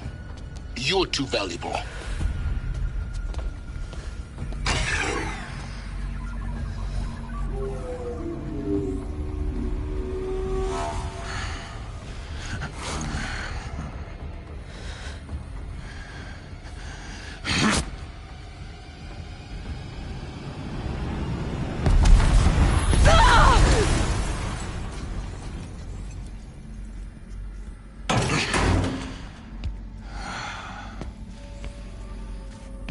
Still alive. Good. I have a more suitable death in mind for you, child.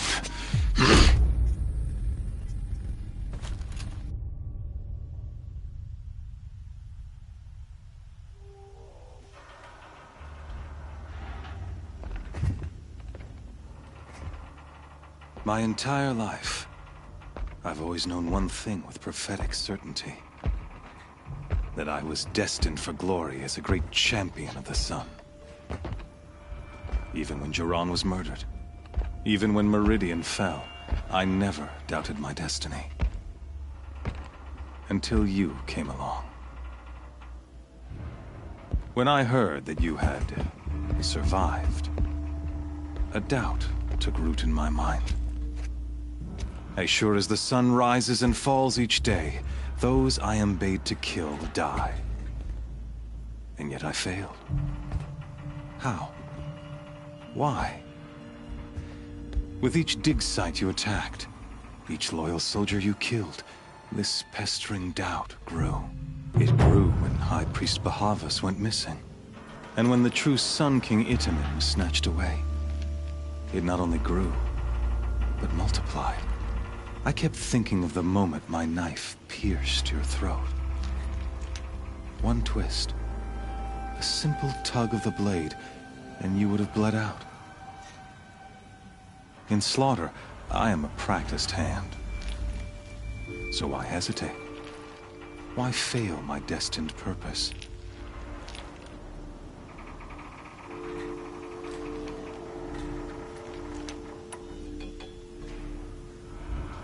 I guess even a monster like you can have a glimmer of conscience. You didn't kill me right away.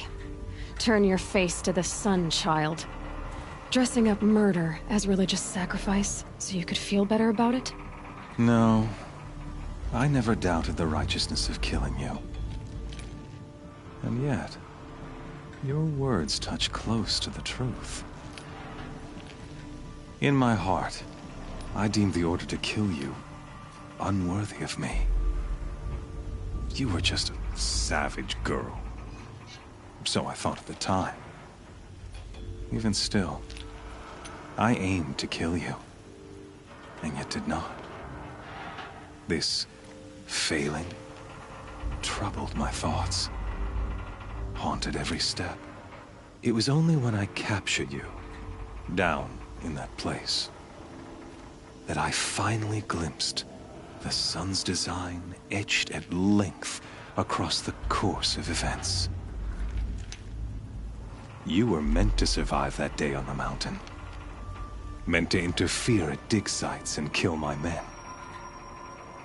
Meant to eliminate High Priest Bahavas. Meant to snatch Itamen away. Conversely, I was meant to capture you. Here. So that you might die as a sacrificial offering to the sun. Everything as it was meant to be. Predestined and preordained.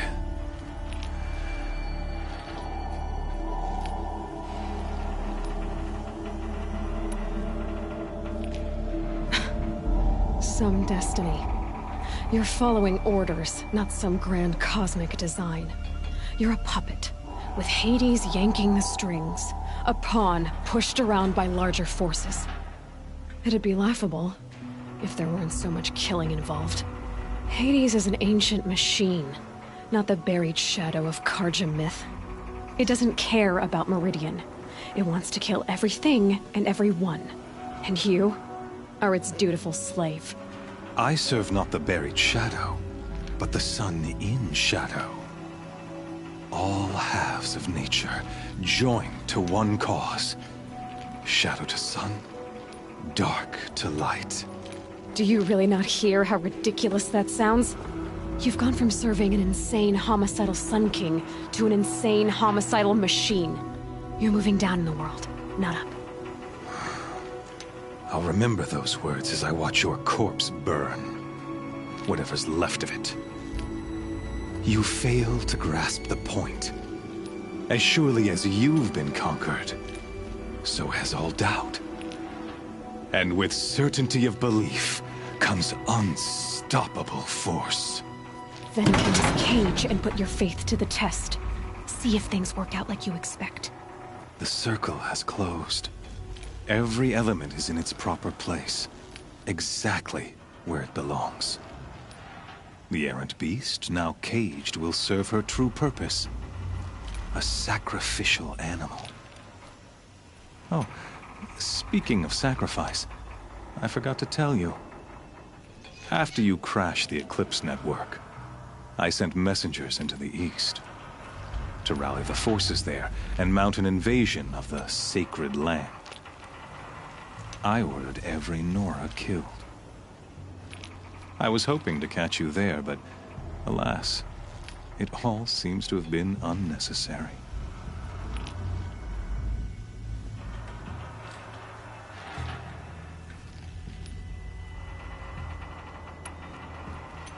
Why butcher dozens of innocents for no gain? It's a waste of effort. You're right. I won't even be there to enjoy it. In any case, I couldn't recall the order even if I wished to. Thanks to your destruction of the network, communication over distances is impossible. You not only doomed yourself, but an entire tribe. Do we not see the scorching judgment of the sun in these events? Your focus.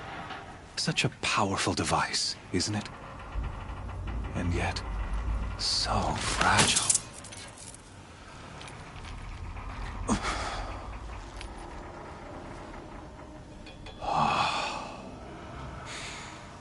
So you see, this time, I did not hesitate. The knife has already been twisted.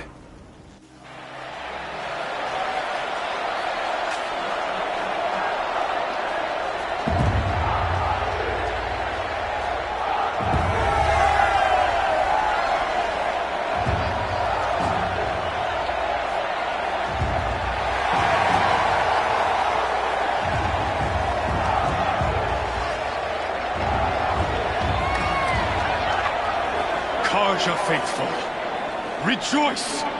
Our years in shadow are over. A new dawn trembles on the horizon. A new day soon to break. And when it does, the false Sun King will be dead, and Holy Meridian ours once more. In this, I have become an instrument of prophecy. All halves of nature join to one cause. Shadow to sun, light to dark, night to day. Behold!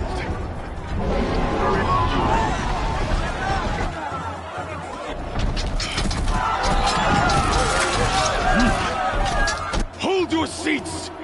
Can you not see the proof of the sun's blessing before your eyes?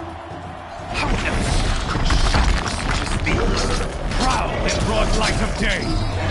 Were they not approved by the sun and joined to our cause? Many years ago, to consecrate this great ring, the Radiant Turon ordered many faithless, crushed beneath the hooves of the behemoth. Mighty is the behemoth in the eye of the sun, but it is mightier still, infused with the power of shadow. Let this one, who schemed and slithered, be the first to die! Let her be the first of thousands!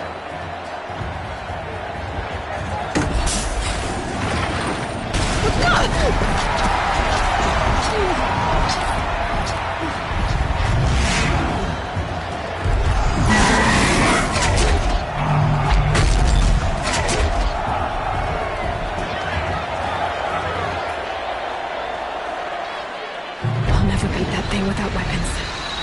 My weapons are up on the platform. There's no way out of this ring. Maybe I could use its strength against it. That pillar's weak. Another hit, and that pillar will come down. That makes a mess.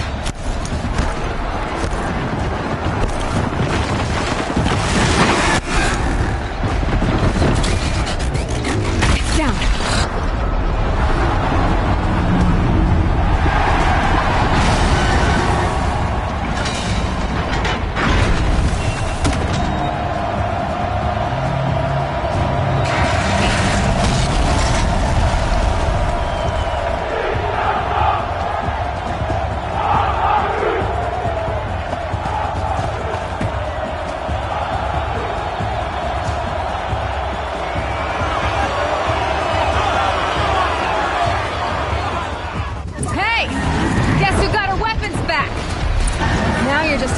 Dumb target.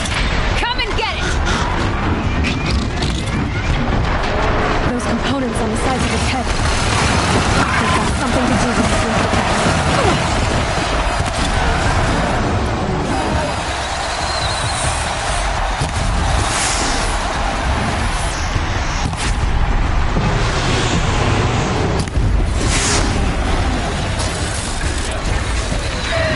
Freeze canister on its head.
So you're here. Really here. You risked your life. Of course I did. If you'd been killed, the Nora's sacred mountain would never have given up its secrets. Too bad you wasted your time, then. Helis destroyed my focus. And the Alpha Registry with it. Not at all. The whole time I've been monitoring your focus, I've duplicated every data file you scanned. Installing that data to a new focus was trivially easy. Happy birthday, Isaac. Daddy sure does love his little big man. You're really good at making it impossible to like you, Silence. But I guess I need this. It's time to see where you were born. Maybe you'll even learn why. Yeah. Meet the machine that birthed me into this world. Isn't that how you put it? I'll be off. Wait. Yes?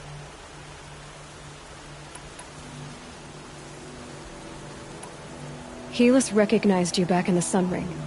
You told me that you'd assisted the Eclipse. Not that you knew the man who killed my... who almost killed me. So now you know. The man is a serious threat. So let's do all we can to make sure that he and Hades don't succeed. Right.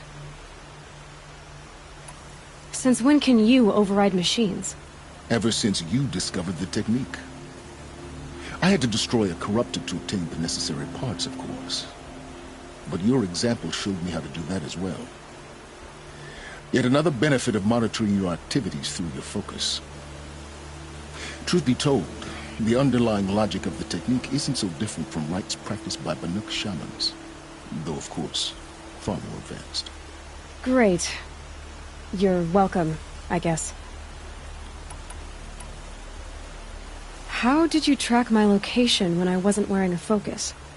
Really, Aloy? It doesn't take a genius to surmise that Helis would throw you into the Sun Ring at high noon. I wore out 2 striders getting here in time, but I did. Now be on your way.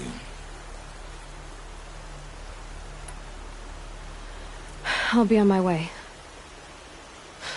To make matters worse, Helis ordered an Eclipse detachment to attack the Nora Sacred Land. The tribe's already weak. They won't stand a chance. You should come with me. Well, absolutely not. I have preparations to make elsewhere. What kind of... Why do I bother asking? You're not gonna tell me. When the time is right, I'll be in touch. I'll contact you later. In the meantime, should you need to return to Shadow Karja territory, I brought armor to conceal your identity. You think of everything, don't you? One of us has to. Aloy, when you were recovering the Alpha Registry down in the Zero Dawn bunker, I was needlessly cruel. For your sake, I hope there is someone waiting there for you inside the mountain. Not a what, but a who. Yeah!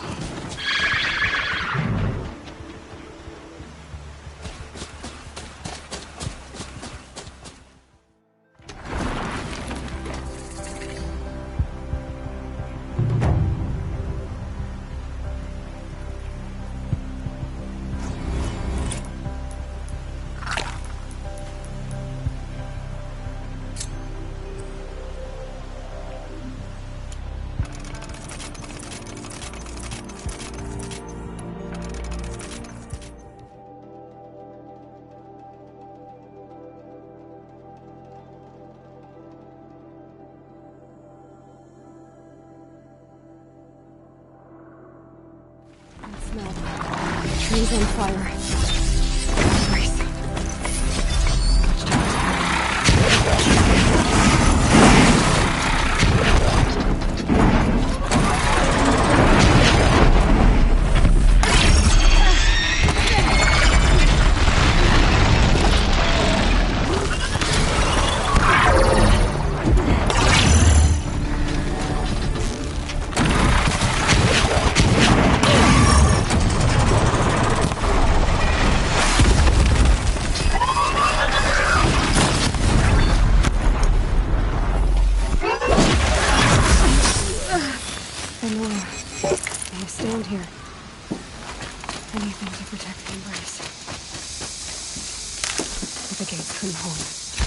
This is Hades' future. Metal and ash. I can't brace. It's devastated. For years, this is my entire world. It can be destroyed in hours.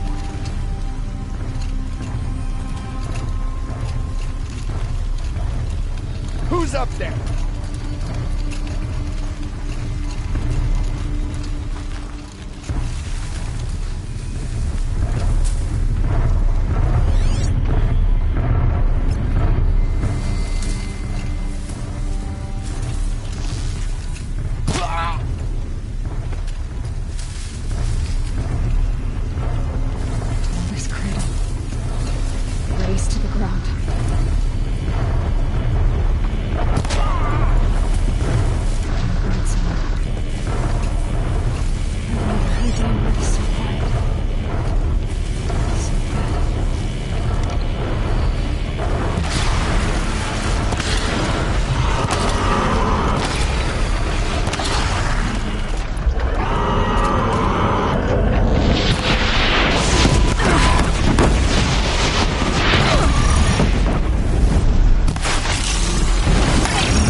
do what I have to.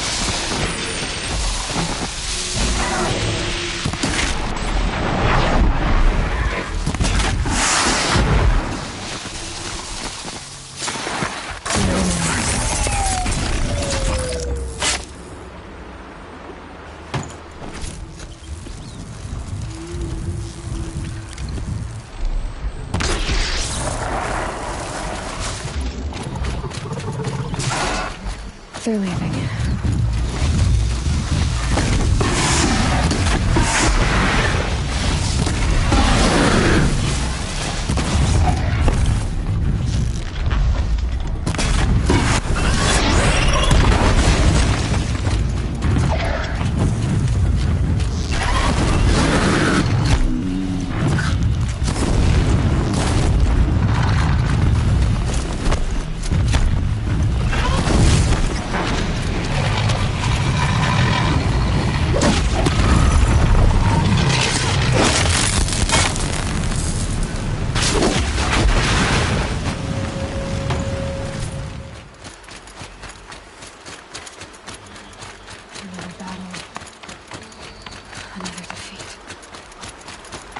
The eclipse smashed through.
More sounds of combat. Up there. Sounds like a Thunderjaw. A corrupted Thunderjaw? Oh, come on. Or Eclipse. It's a corrupted Thunderjaw, all right. The survivors must be holed up in the mountain. If the tunnel collapses, they'll be buried. And I'll never reach the hatch. That's right! Bring down the mountain!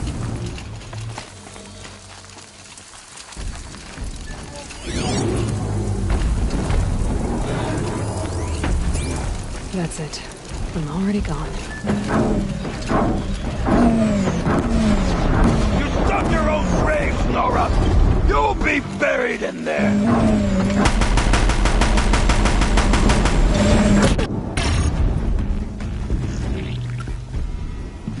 Braves, to Aloy's side, now! For Aloy! For the For our mother! Varl and Sona, they're still alive. Fear them!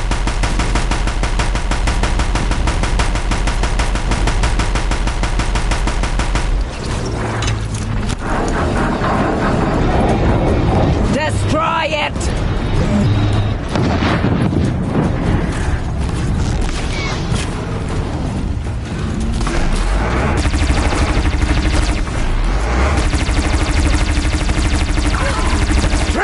Down!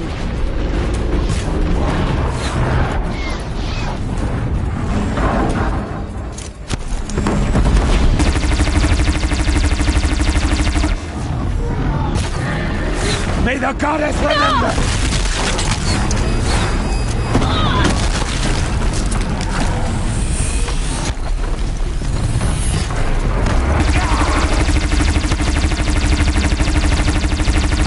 Back to the tainted earth, demon!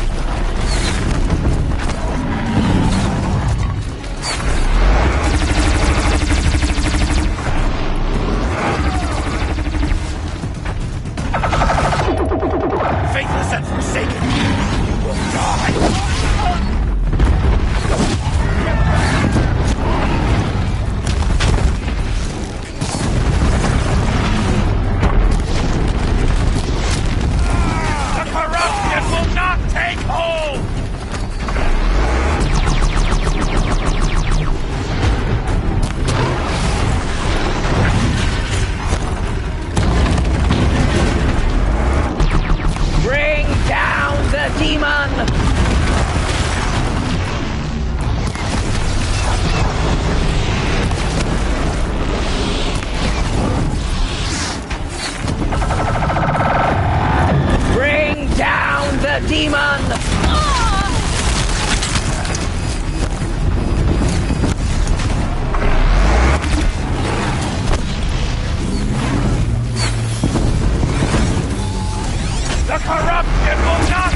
Aloy did it! We only helped.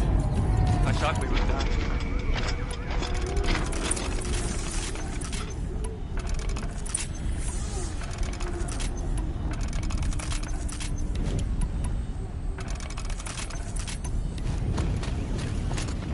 Now this thing is dangerous.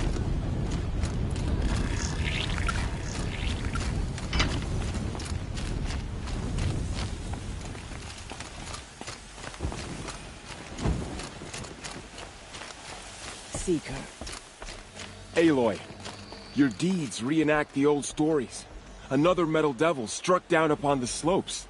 If you hadn't returned, the tribe would have been lost. You saved the tribe. Did what no brave or war chief could do. I'm glad to see you're all right, Varl. You are all right. Since the proving. So much death. Is the killing over? For now, but this was just one battle, Varl. There are more to come. I see. So long as we have you to fight with us, I suppose we'll make do. How many survived the attack? Nearly all the matriarchs, and many families, goddess be praised.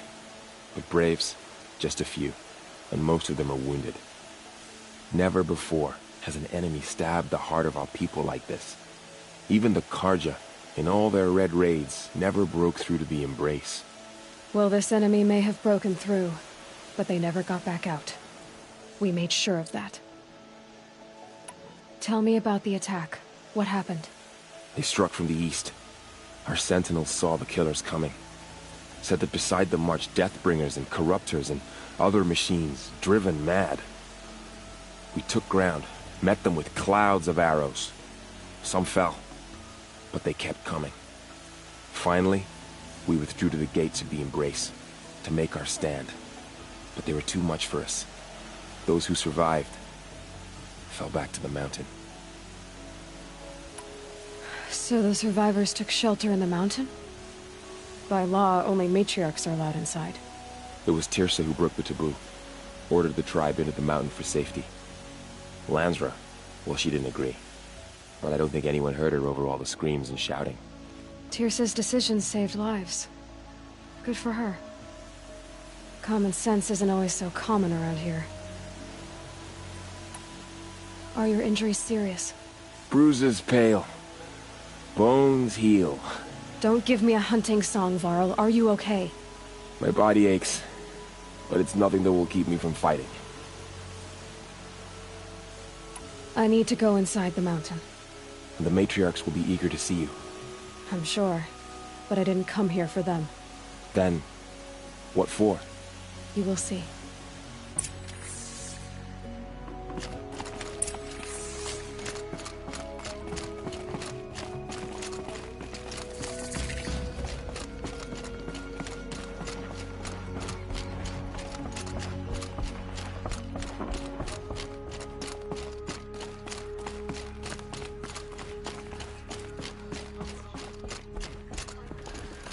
Is that a seeker?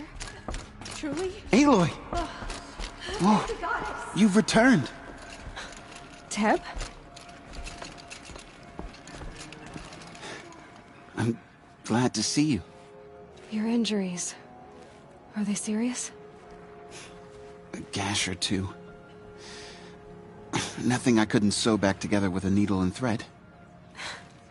Guess being a stitcher came in handy in combat after all, huh? Yes, I suppose it did.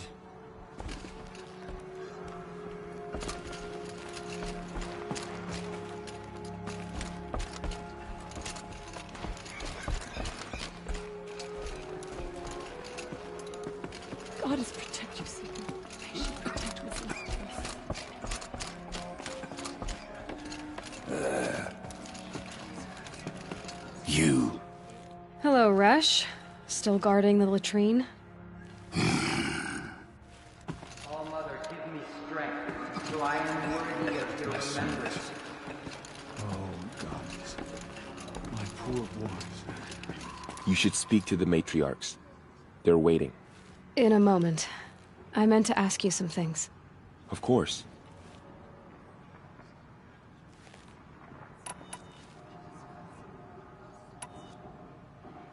So the survivors took shelter in the mountain? It was Lansra. Tirsa's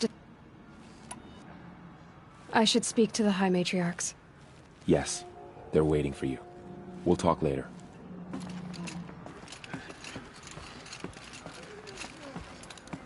Aloy, I don't know how you Aloy, survived out there. Not you've even come Nicole back. could have done that. The Seeker has returned.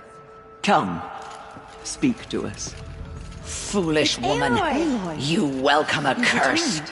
Come, Seeker, we have much to discuss. Her very presence here is a blasphemy. I brought Brahm here when the invaders attacked. We barely made it. Tirsa declared all Nora welcome to take shelter in the sacred mountain. All Mother, please forgive your Even wayward children. outcasts. Aloy, remember us? Oh, Rana and Thok, of course. I brought Mother's spear with us. Everything else we had to leave behind. Glad to see you have it. I know what it means to you. I hope the enhancement to your spear has proved useful. Oh yes, many times over. Aloy.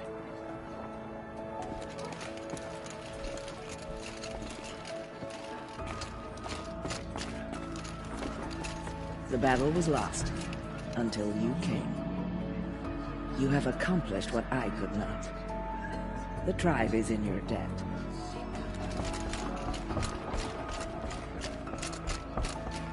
All Mother, remember me well. I beg you. The outcast girl. You taught me a lesson. I've remembered what you said many times. I think I'm better for it. The machines of faithless Aloy, slaughter were people. I'm glad to see you again. The dream willow you recovered has comforted many who were wounded May in my the attack. deeds live on in the goddess's memory. Hello, Seeker. Aloy. Our mother has forgotten more. We are a cursed tribe. Only before. So, you have finally returned. She not only returned, but fought her way through many enemies to reach us. Outside, she brought low a corrupted Thunderjaw. She lifted the siege. How was this done? By the will of All Mother. Have you returned to speak with the goddess, Aloy? Yes, I guess you could say that. I think it'll work this time. Sisters, surely we cannot permit this. Because of her, our tribe teeters upon extinction. What if she has come to wake her father, the Metal Devil? She means to finish our destruction. We must stop her.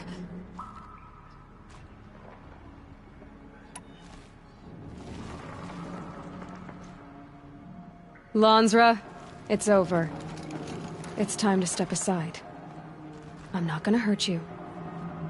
If there's anything I've learned since the Proving, it's that there are bigger evils in this world than you.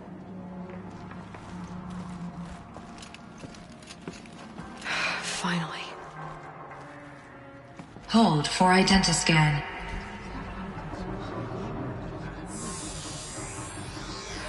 Error. Alpha registry corrupted. Correction. Alpha registry restored. Genetic identity confirmed. Entry authorized. Greetings, Dr. Sobek. You are clear to proceed.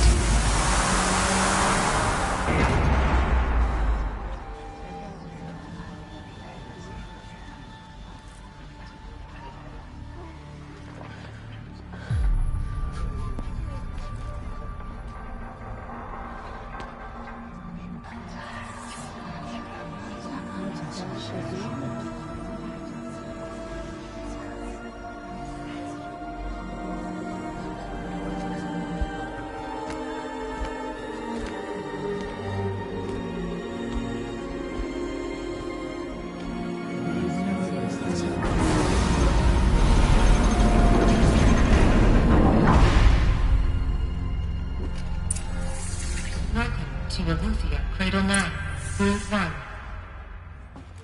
I see you're inside. Figured I might be hearing from you. Shall we begin? I never stopped.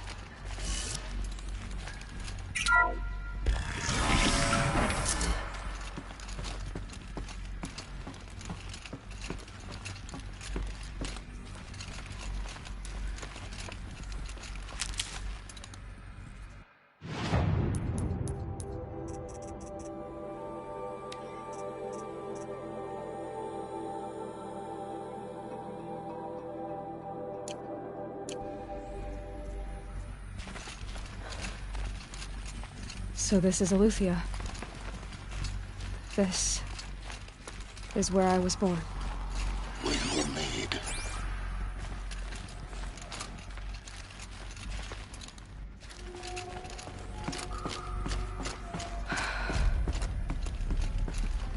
So these are artificial wombs.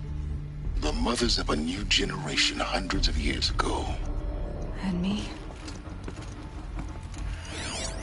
So this was it. Where you were born. But why?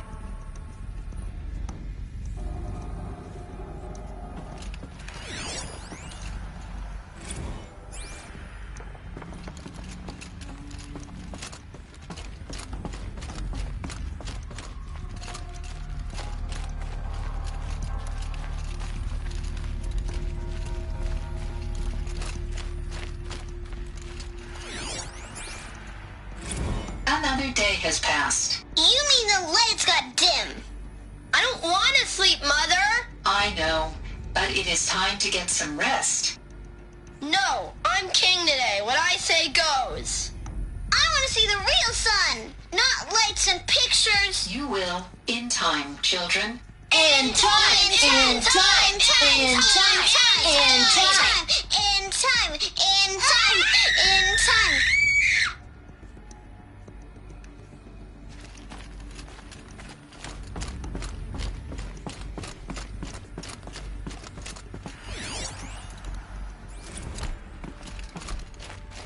These look like cribs. The cradles of a cradle facility. And those things, the multi-servitors, they took care of them. There was no one else.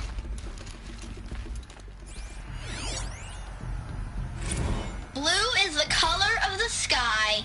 White is the color of clouds. Yellow is the color of the sun. Green is the color of grass. Flowers can be any color. Take a look. These are yellow and black, and they love flowers. Here they come. Bzz, bzz, bzz. So this is where they lived? It's a mess. Everything's broken or painted on. How long did they live here?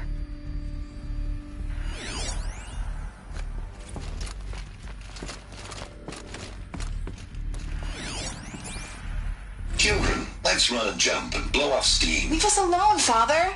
After what just happened, I can't leave you two alone. You broke community rules. Just let us talk, then. Go away. I'm sorry, children, but I must provide supervision. You're not even a person. You sound frustrated. Let's run and jump and blow off steam.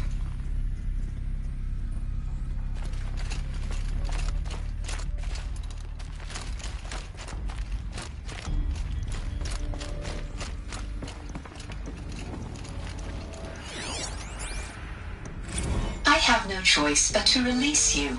But why? There is no food here anymore. But there's food out there? We don't know for sure. Come on, let's go. I don't know.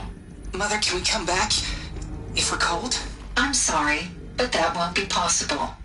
You will have to support yourselves now and take care of each other. What will happen to you? I will stay here and sleep and remember all of you. What will happen to us? You will be brave, and you will learn.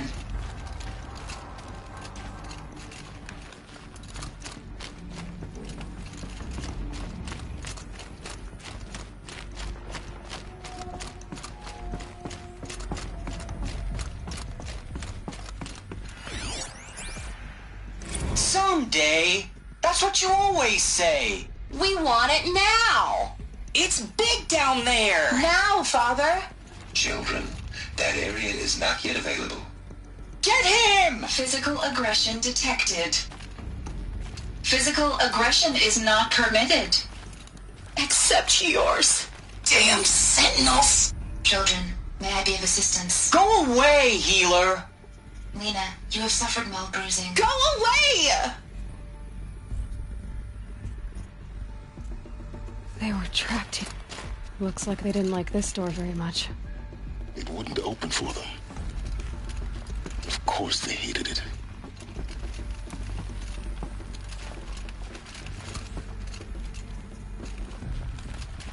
Hold for identiscan. Genetic identity confirmed. Entry authorized. Greetings, Dr. Sobek. You are cleared to proceed. Welcome to Lyceum, a place of learning. So, what was this place, exactly? The dream of Apollo. Never realized. Why not? Hello, child. My name is Samina. Today is a big day. Your first day of school. There's so much for you to learn.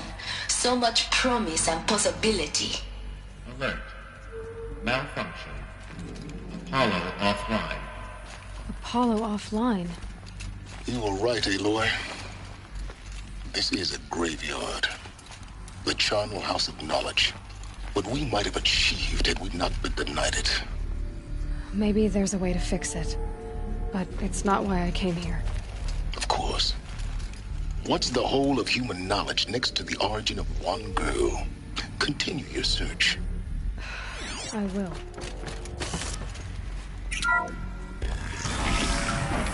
Priority access to Dr. Sobek. Please scan message with focus. That sounds important. Yes. I suspect we're about to learn a great deal.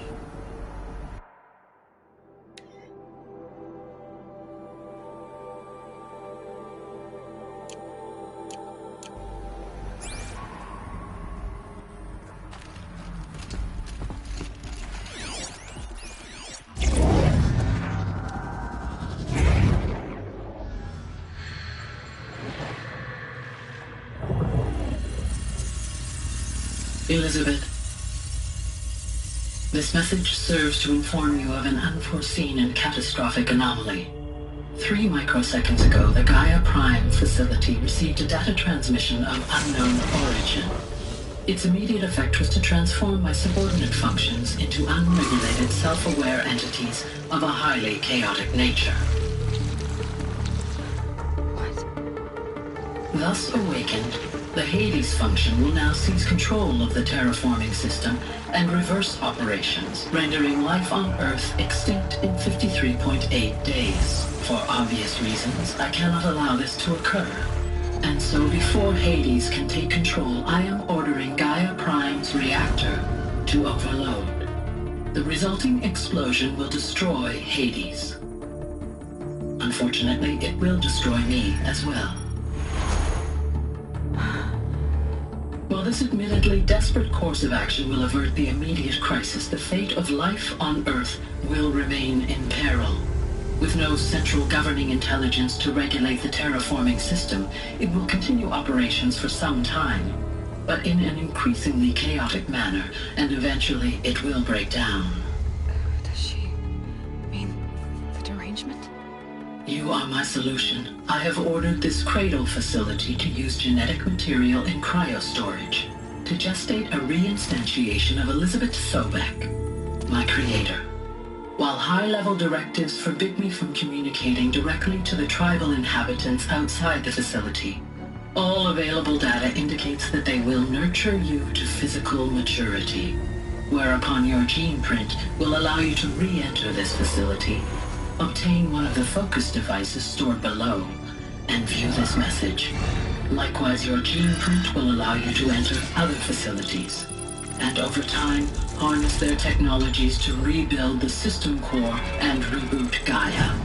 A moment, Elizabeth. This is most unfortunate and unanticipated.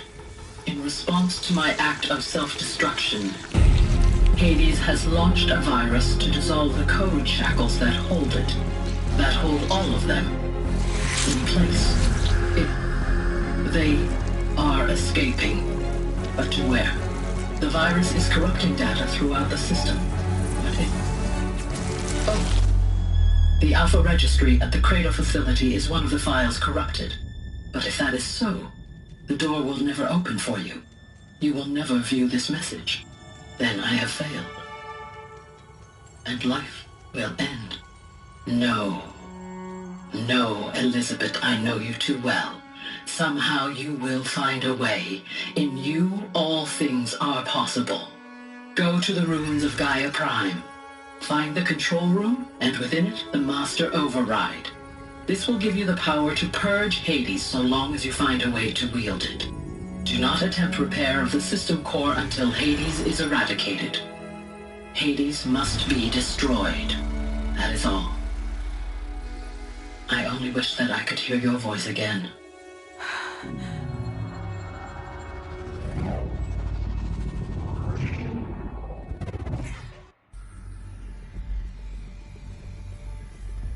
So, you're even more extraordinary than I thought. I never had a mother. What are you talking about? You had two, a dead woman and a machine. I'm not a person. I'm an instrument. Manufactured by a machine. Born in destruction and fire.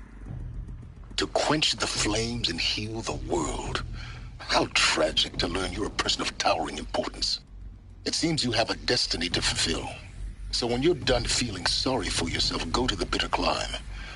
I'll be waiting above in Gaia Prime's ruins.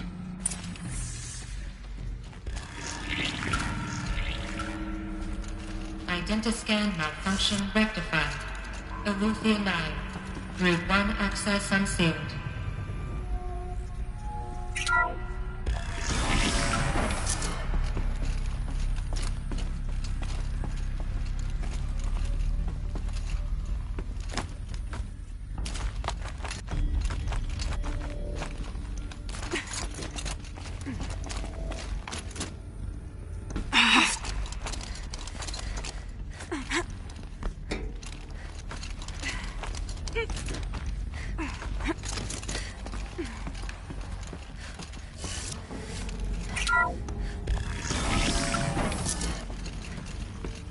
This is going to be interesting.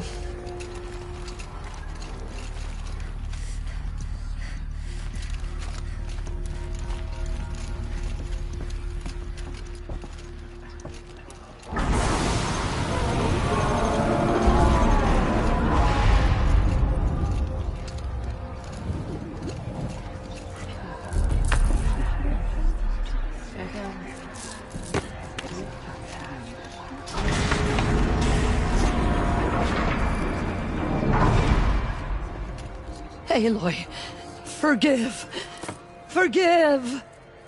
The goddess spoke to you? She did.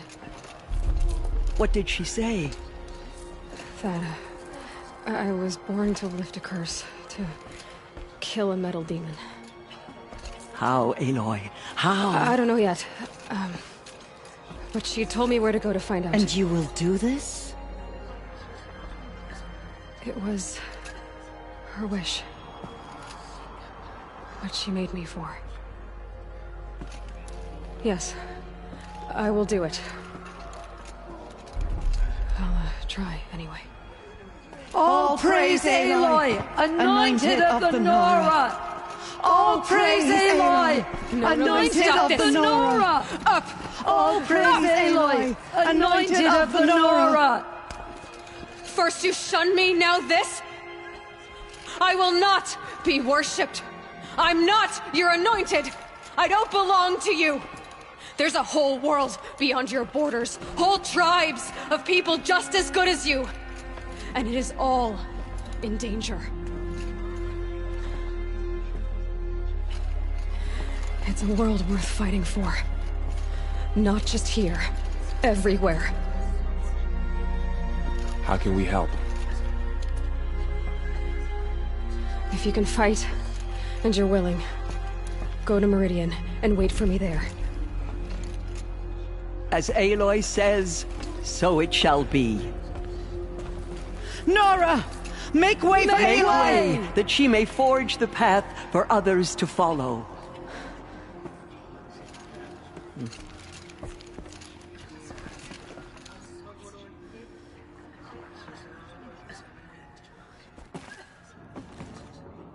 Mountain open to her. She's the daughter of the goddess. Goddess protect her so she can cleanse the corruption that still infects the land. The Anointed has shown us the goddess's mercy.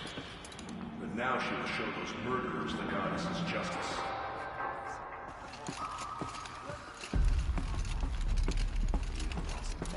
Aloy, how kind of you to spend a moment with me before you depart. There can be no doubt now. You are a blessing made flesh, the will of the goddess incarnate. It's really not that simple, Tirsa. But I guess it's close enough. I know the path ahead will be dangerous. To kill a metal devil sounds impossible, but I believe in you. Thank you.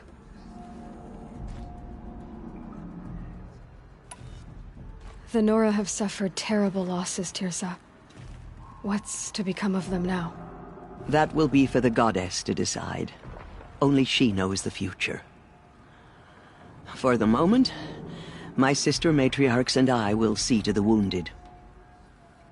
And as I promised, anyone who wishes to join you at Meridian, we will declare seekers. I think for the time being, we should remain here in the mountain, close to the goddess. That might be best. If nothing else, it's a defensible position. Tirsa, I want to know Rost's story. Why he was made an outcast. He never told me. Said he took an oath of silence. What did he do? Oh. Yes, that. What crime did he commit? I will tell you if you wish. But it is a long story. Are you sure you want to hear it now? Of course I want to hear it. Tell me. Rost never committed any crime. He was an outcast by choice. What? What do you mean? Many years ago, before the derangement, before the Red Raids, a band of murderous outlanders, 12 in number, struck without warning. At Mother's Vigil, they took hostages, and then pressed on, headed for Devil's Thirst. Mother's Vigil? Where's that?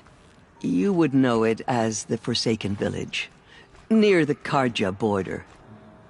But at the time, many families lived there. Rost's was one of them. His mate was killed fighting the Outlanders, and his daughter was among those taken hostage. His daughter? What was her name? Alana. She was just 6 years old.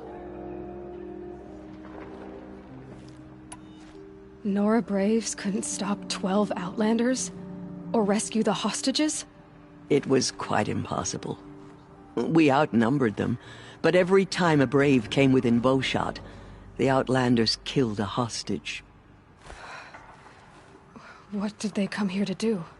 That was never discovered. We couldn't track closely enough to observe them.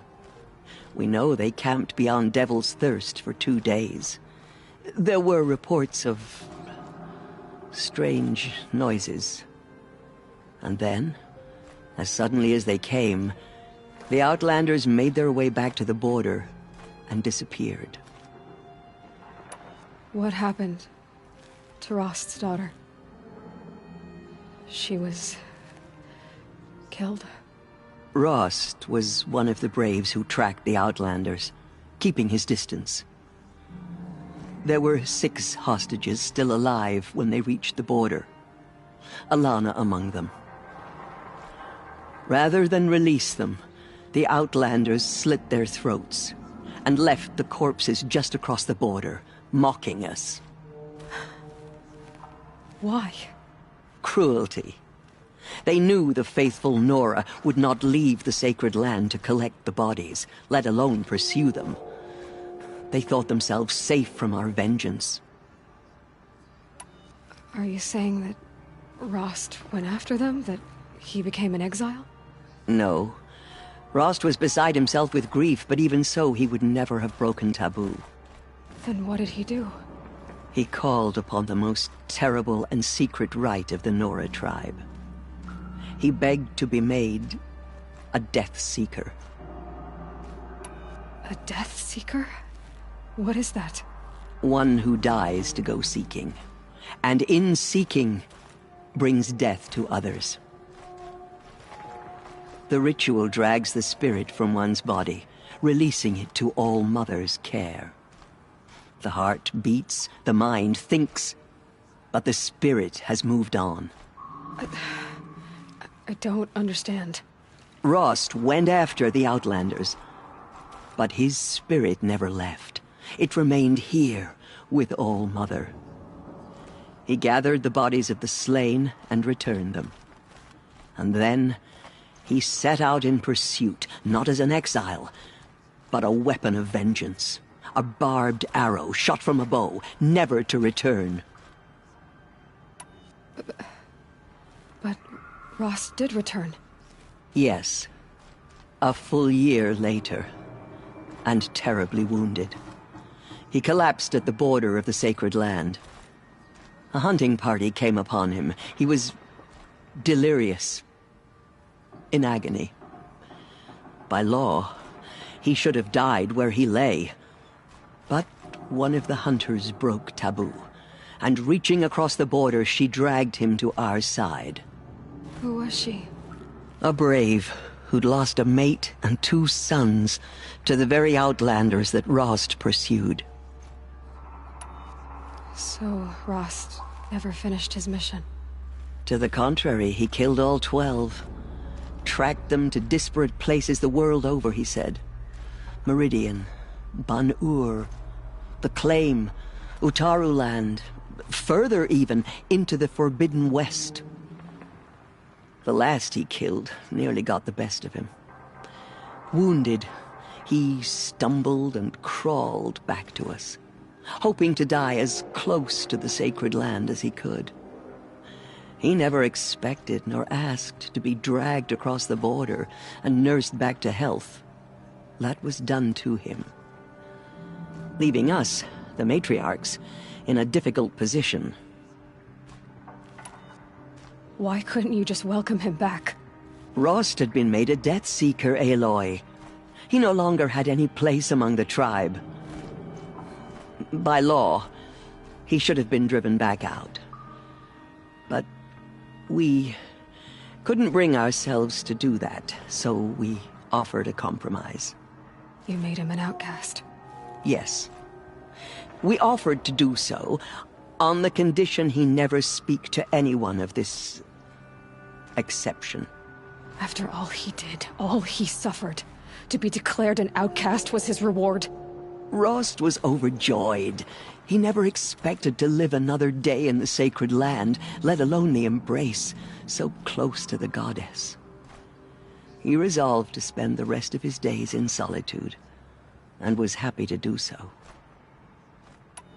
But then you found me, and gave me to him. Yes. Another compromise. The matriarchs feared you, and would not let you be raised by the tribe. And so we turned to Rost. I knew that he would take care of you, bring you up, teach you to worship All Mother and respect the ways of the tribe. He certainly tried anyway. You took a man who'd lost his daughter and made him raise an infant girl? Doesn't that strike you as callous? I'm inclined to think the course of events has shown the wisdom of our choice. And I'm quite certain that from the moment he laid eyes on you, He saw you as a gift, and never a burden. All right, Tirza, that's quite a story.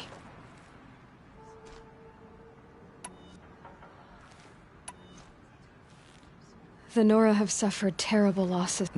And as I... It's time for me to move on. I thank you for doing what you could to help me through the years, and for telling me Rost's story. I wish I could have done more, but I am just one woman. As am I. No need to sell ourselves short. Oh, thank you, Aloy. I will pray for you. Okay, I guess it can't hurt.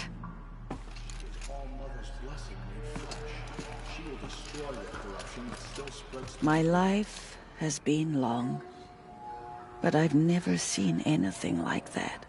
Tirza was right. A blessing, not a curse.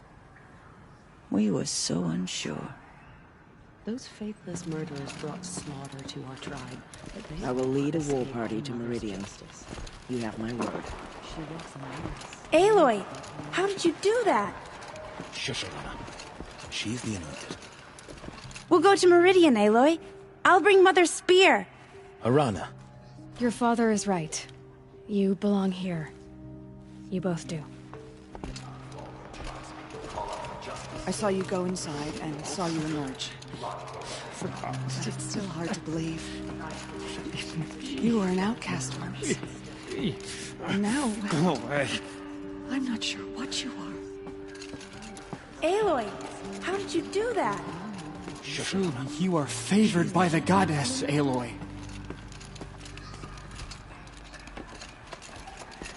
The goddess anointed her within the holy mountain. In all my years, I have never seen anything like She walks among Aloy, us, how did you do that? anointed by All You Mother entered the herself. heart of the mountain. It seems you have a special role to play in events. The goddess favors you. That was... I've never seen anything like that. Goddess protected so she could cleanse. Anointed. I misread the signs. Forgive!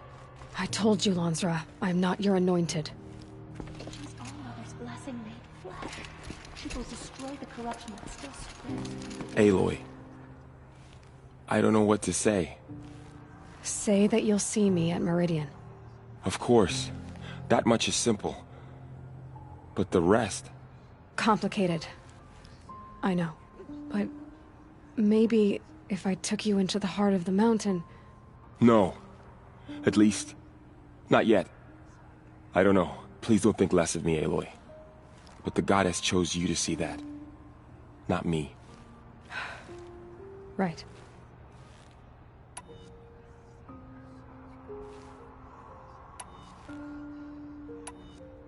I'll be on my way then. I always knew you weren't like other Nora. Neither are you, Varl.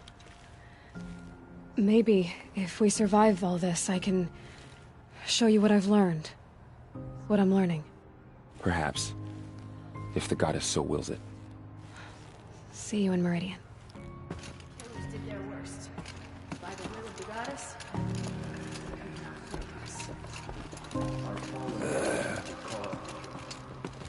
The tribe I served is gone. Soon I will be too. The Nora have lost too many, Resh. But in your case, I guess they can lose one more.